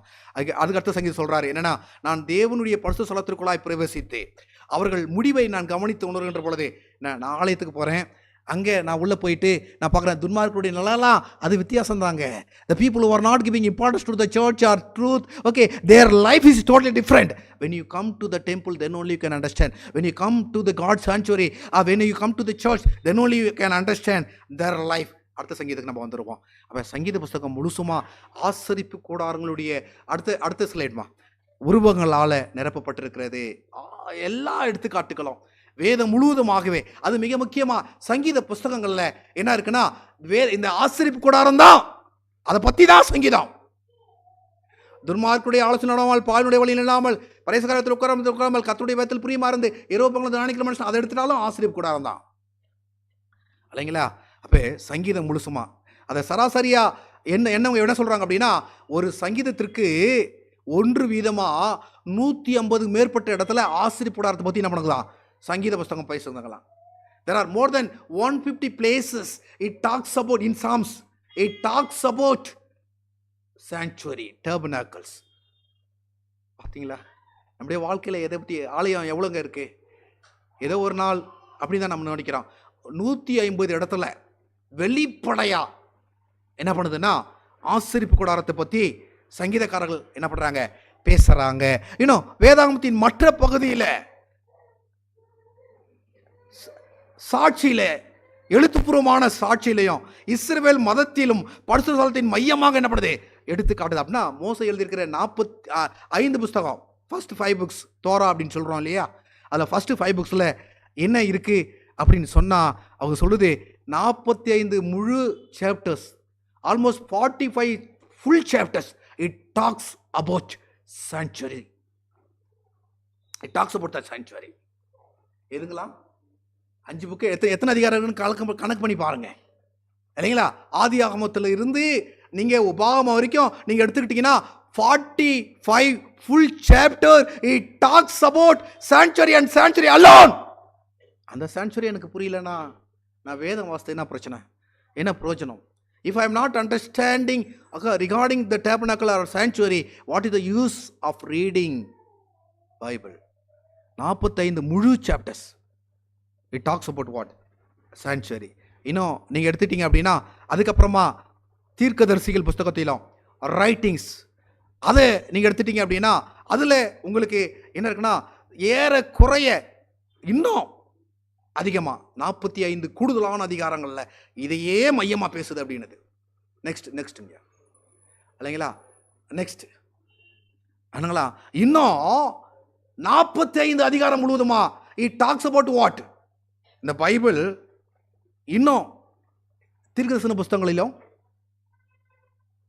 அல்லது ரைட்டிங்ஸ்லும் மற்ற ரைட்டிங்ஸ்லும் என்ன பண்ணுதுன்னா 45 full chapter it talks about what? Sanctuary service அப்படின்னு சொல்லுது. அப்படின்னா நம்ம என்ன பண்ணுறோம் யோசித்து பாருங்களேன். அது மாத்திரம் இல்லை, ஆசரிப்பு கூடாரத்தின் இசை உள்ளடக்கியது முழு சங்கீத புஸ்தகம். ஆசரிப்பத்தில் என்ன இசையோ அதுதான் சங்கீதம், அதுதான் சங்கீத பாடல், அதுதான் இசை, அதுதான் அவர்களுக்கு எல்லாம். ஆசரிப்பு கூடாரம் தாங்க சங்கீத புஸ்தகம். நம்ம புரிஞ்சுக்கணும். இன்னும் பழைய ஏற்பாட்டில் நீங்கள் தேர்ந்தீங்க அப்படின்னா இங்கே என்ன ஆராய்ச்சி பண்ணுறோம் சொல்லுவோன்னா நூற்றுக்கணக்காக ஆயிரக்கணக்கான ஆசாரிப்பு கூடார குறிப்புகள் என்ன பண்ணியிருக்கு. 35 புஸ்தகம் முழுசும் நிரம்பியிருக்கு. எனக்கு டைம் கிடையாது, நீங்கள் செக் பண்ணிக்கோங்க, நான் முடிக்க போகிறேன் இல்லைங்களா. இப்போ புதிய ஏற்பாடுக்கு நான் வந்துட்டேன். இப்போ பழைய ஏற்பாடு முழுசும் என்ன அப்படின்னா ஆசரிப்பு கூடாரம், ஆசரிப்பு கூடாரம், ஆசரிப்பு கூடாரம் தான். ஏன் அப்படின்னா அங்கே இருக்கிறது தேவன். அதுக்கடுத்தது புதிய ஏற்பாட்டில் நீங்கள் பார்த்தீங்க அப்படின்னா மேசியா அப்படின்னு ஒருத்தர் வர்றாரு அப்படின்னு சொல்கிறது எதை வச்சு அப்படின்னா ஆசரிப்பு கூடாரத்தை வச்சு தான். ஆசரிப்பு செய்யப்படுகின்ற பணிகள், அதை செய்யப்படுகின்ற சேவைகள், அதை செய்யப்படுகின்ற ஒவ்வொன்றை வைத்து தான் என்ன பண்ணுறாரு. எது சொல்லுது? மேசியாவே வர்றது ஆசரிப்பு கூடாரம் தான் முன்னு சொல்லுது. அப்படின்னா அந்த ஆசரிப்பு கூடாரம் எவ்வளோ முக்கியம் அப்படின்னு நீங்கள் புரிஞ்சுக்கிங்க. அது மாத்திரம் இல்லை, சுவிசேஷ புஸ்தகம் காஸ்பிள்ஸை நீங்கள் எடுத்துட்டீங்க அப்படின்னா ஆண்டவர் செய்த பூமிக்குரிய ஊழியமாக இருக்கட்டும், அல்லது பரலோக பணியாக இருக்கட்டும், அது பலி, ஆலயம், ஆசரித்துவம், பண்டிகை அல்லது பரிசுத்தலம், இது எல்லாமே அதை தாங்க விவரிக்கிறது. It all talks about even the new testament. It all talks about என்னது ஆண்டுடைய ஊழியமாக இருக்கும், அது பரலோக ஊழியமாக இருக்கட்டும், இல்லை பூமிக்குரிய ஊழியமாக இருக்கட்டும் இல்லைங்களா. எப்படி சீஷர்கள் ஊழியம் செஞ்சாங்க அதுவாக இருக்கட்டும், every things what ever you can see from Old Testament, New Testament, it all refers where towards sanctuary. இன்னும் யோவான் நற்செய்தி புக்கில் நீங்கள் எடுத்துட்டீங்கன்னா அவர் அழகாக மென்ஷன் பண்ணியிருப்பார். என்னன்னா பெரும்பாலான பழைய ஏற்பாட்டு ஆசரிப்பு கூடாரத்தின் பல்வேறு பண்டிகைகளை எவ்விதமாய் இயேசுவில் அது நிறைவேறிச்சு அப்படின்னு சொல்லி என்ன பண்ணாரு. யோவான் காஸ்பலில் just you can read the book of gospel John, you can read many things, all the festivals, okay, even all sacrifice, how it fulfills in Jesus Christ, you can read in Gospel John. அப்போஸ்தலர் புஸ்தகத்தை நீங்கள் எடுத்தீங்க அப்படின்னு சொன்னால் okay, it always tax about the earthly and heavenly temples. ஏன்னா பவுலினுடைய கடிதங்களை நீங்கள் எடுத்துக்கிட்டீங்க அப்படின்னா இந்த ஆசரிப்பு கூடாரம் என்ன பண்ணுது எக்ஸாம்பிளாக என்ன பண்ணியிருப்பாரு, கொடுத்துருப்பாரு. யோவானினுடைய வெளிப்படுத்தல் புஸ்தகத்தை நீங்கள் எடுத்துக்கிட்டீங்கன்னா ஆசரிப்பு கூடார காட்சியால் தான் என்ன பண்ணிவிட்டுருக்கோம், அந்த புஸ்தகம் நிறைஞ்சிருக்கும். நீங்கள் ஸ்டார்டிங்கில் ஆண்டவர் தன்னை வெளிப்படுத்துகின்ற பொழுது என்னங்களா குத்து விளக்கின் மத்தியிலே என்ன பண்ணுறாரு, குத்து விளக்கின் மத்தியிலே நடமாடுகிறாருன்னா ஆசரிப்பு கூடாரம். அடிக்கப்பட ஆட்டுக்குட்டியா அப்படின்னா ஆசரிப்பு கூடாரம் இல்லைங்களா. கையில் தூபபீடம் இருக்கு, தூபத்தை ஏந்தி நிற்கிறார் அப்படின்னா இட் ரெஃபர்ஸ் இது என்னதுங்க ஆசரிப்பு கூடாரம். பரலோகம் திறக்க கண்டேன், அங்கே உடன்படிக்கை பற்றிய பார்த்தனே 15வது அதிகாரத்தை சொல்றார் அப்படின்னா இட் ஆல் பிரிங்ஸ் எதுங்க ஆசரிப்பு கூடாரம். ஒரு சபையைத்தான் ஆதியாகம புஸ்தகத்தில் இருந்து கடைசி எண்டு வெளிப்படுத்தின புஸ்தகம் வரைக்கும் என்ன பண்ணுறாங்கன்னா அதையே திரும்ப திரும்ப நமக்கு என்ன பண்ணுது சொல்வதை பார்க்க முடியும். எபிரேய மொழியில் அடுத்த அதுக்கு வந்துருங்க. எபிரேய மொழியில் இல்லைங்களா ஆலயம் என்ற வார்த்தைக்கு என்ன அர்த்தம் அப்படின்னா அதுக்கு அடுத்தது பெரிய வீடு, அதுக்கு அடுத்ததுமா அதுக்கு அடுத்தது பெரிய வீடு என்ற அர்த்தம். எபிரேய மொழியில் ஆலயம் என்றது என்ன வருமா, எபிரேய மொழியில் ஆலயம்னா என்ன அர்த்தம், பெரிய வீடு. யார் வீடு பெருசு, வீட்டில் உட்காரத்துக்கு நம்மளாம் உட்கார முடியுமா, நம்ம வீடு பெருசாகுமா, ஆண்டோடைய ஆலயத்துக்கு வருமா நம்ம வீடு பெருசாகுமா, ஆண்டோர் கட்டணம் மாதிரி நம்ம கட்ட முடியுமா மாளிகை. ஆனால் இங்கே வேதம் சொல்லுது எபிரேய மொழியில் ஆலயம்ன்றதுக்கு என்ன அர்த்தம் அப்படின்னா கர்த்தருடைய பெரிய வீட்டு. Okay, in Hebrew the temple it means that it is big house of what, God's house. அதான் சுமேரியா மொழிய வார்த்தையிலிருந்து என்ன பண்ணுது இது வந்தது. பழைய ஏற்பாடு முழுவதும் ஆசரிப்பு கூடாரம் அல்லது ஆலயம் பெரும்பாலும் 200க்கும் மேற்பட்ட முறையில் என்னங்களா அதை கர்த்தருடைய வீடுனே சொல்லுது. ஆலயம்னா என்னங்க more than 200 times, whether all Old Testament. If you read in Old Testament பழைய ஏற்பாட்டில் நீங்கள் படிச்சிங்க அப்படின்னா இட் ஆல் டாக்ஸ் அபவுட் ஆலயம் அப்படின்னா நீங்கள் தெரிஞ்சுக்கணும் கடவுளுடைய வீடு. எத்தனை பேருக்கு கடவுளுடைய வீடுக்கு போகிறோம் அப்படின்ற நினைப்போடு நம்ம இங்கே வரோம். செய்தி கேட்க போகிறோம், இல்லை செய்தி சொல்ல போகிறோம், செய்தி கேட்க போகிறோம், பிரசங்கம் பண்ண போகிறோம் இல்லையா, ஓய்வு நாள் பாடம் நடத்த போகிறோம், அல்லது என்ன பண்ண போகிறோம் ஹெல்த் டாக் எடுக்க போகிறோம். சில சமயத்தில் சிலர் சீக்கிரம் வந்துடுவாங்க. ஏன் சீக்கிரம் வராங்க அப்படின்னு பார்த்தா அவங்க தான் சாங் சர்வீஸாக இருப்பாங்க, அதுக்காக சீக்கிரம் வருவாங்க. இல்லைனா அவங்க தான் என்ன பண்ணுவாங்க மிஷன் ரிப்போர்ட்டாக இருக்கும், அதனால் சீக்கிரம் வருவாங்க. அப்படி இல்லைங்க, நான் ஆண்டோடைய ஆலயத்துக்கு போகிறேன். ஏன் அப்படின்னா அது கடவுளுடைய பெரிய வீடு. Just I am going to the church. Why because that is my Lord's house. ஏன் யார் வீட்டுக்கு போகிறேன், என் ஆண்டருடைய வீட்டுக்கு போகிறேன் அப்படின்ற நினைப்போடு கூட நம்ம எங்கே வரணுமா, ஆண்டருடைய ஆலயத்திற்குள்ள நம்ம வரணும். ஏன்னா ஆண்டருடைய ஆலய கூடாரம் அது அதை அழகை ரசிக்க கற்றுக்கணுங்க. சிலர் நான் பார்த்துருக்குறேன், சிலர் இங்கே வருவாங்க, வந்துட்டு இது அழகாக இருக்குது, இது அழகாக இருக்குது, இந்த ஸ்டேஜ் அழகாக இருக்குது, இந்த ஜன்னல் அழகாக இருக்குது அப்படின்னு போவாங்க. அதே மாதிரி தாங்க ஆண்டருடைய ஆலயத்துக்கு வந்துட்டோன்னா ஸ்பிரிச்சுவலாக அழகு பார்க்க கற்றுக்கணும் இல்லைங்களா. அது அழகு கலை. அதுக்கு அடுத்தது ஓகேங்க. ஆண்டு என்ன பண்ணா அதனுடைய அச்சு கலைகளை பார்த்து என்ன பண்ணா அதனுடைய அழகை ரசிக்க கற்றுக்கணுமா. அது மாத்திரம் இல்லை, ஆசரிப்பு கூடாரத்தினுடைய கடைசி காலவியல் அப்படின்னா அர்த்தம் கடைசி காலம் நடக்க போகிற உண்மையை பார்த்து என்ன பண்ணுமா. ஆசரிப்பு கூடாரம் என்பது மனிதனுடைய செயல்பாடுகள் மட்டுமல்ல, அழகின் சிந்தனைங்க. அது தேவ அழகின் சிந்தனைங்க. தேவன் எப்படி அழகை விரும்புகிறாரு, எப்படி என் மனசு அழகாக இருக்கணும் நினைக்கிறாரு அப்படின்ற சிந்தனையை எங்கே பார்க்க முடியும்னா ஆண்டருடைய ஆழத்தில் தான் பார்க்க முடியும். You can see my God's mind, the beauty of my God's mind in God's temple. அது மாத்திரமல்ல, அறிவுசார் தூண்டுதல்களை எங்கே கவனிக்கணுமா. உன் அறிவை தூண்டி விடுறதெல்லாம் இங்கே தான் பார்க்கணும், வெளியே கிடையாது.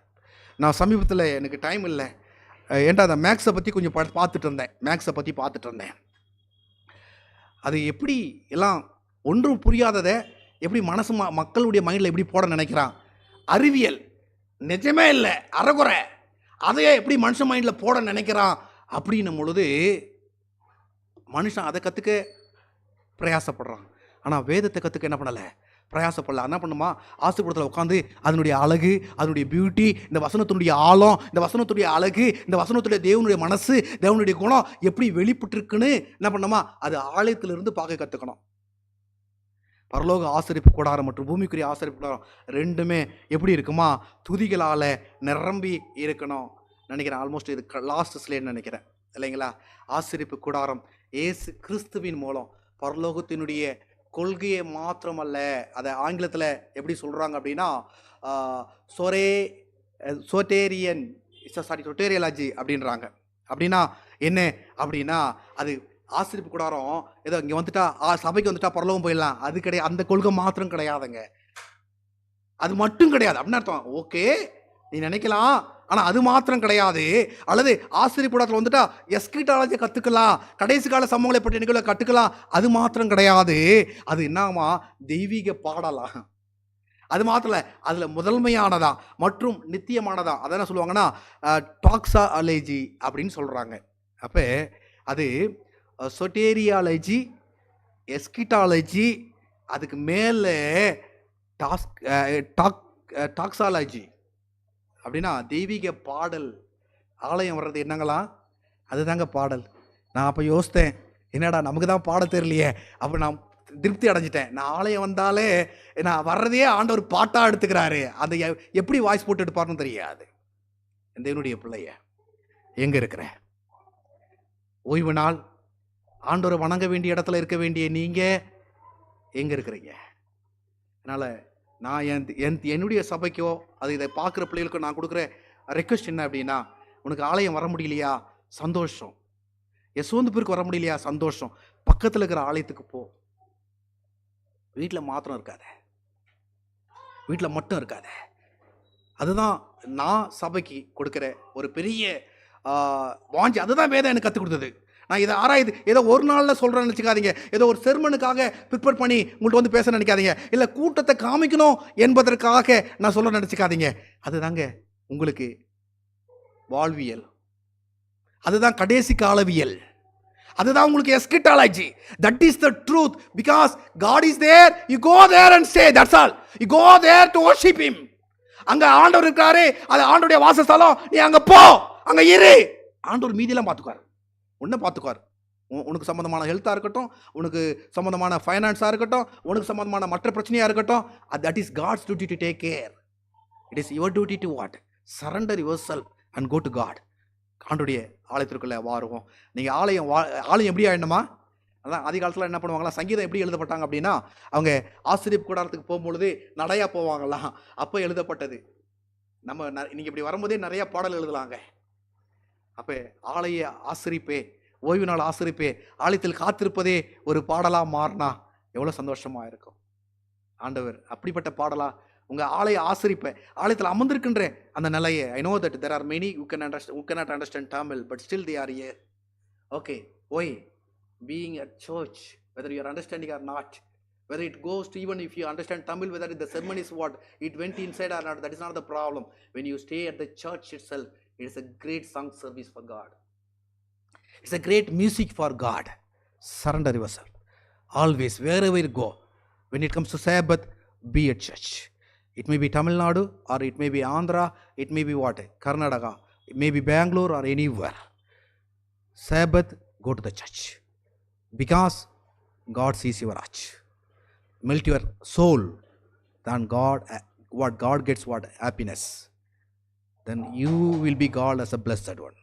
ஆண்டவர் உங்களை பாக்கியவான் என்று அழைப்பதற்கு ஆண்டவருக்கு ஒப்பு கொடுங்க. தேவன் ஆசீர்வாதத்தை வழி நடத்துவாராக. ஆமென்.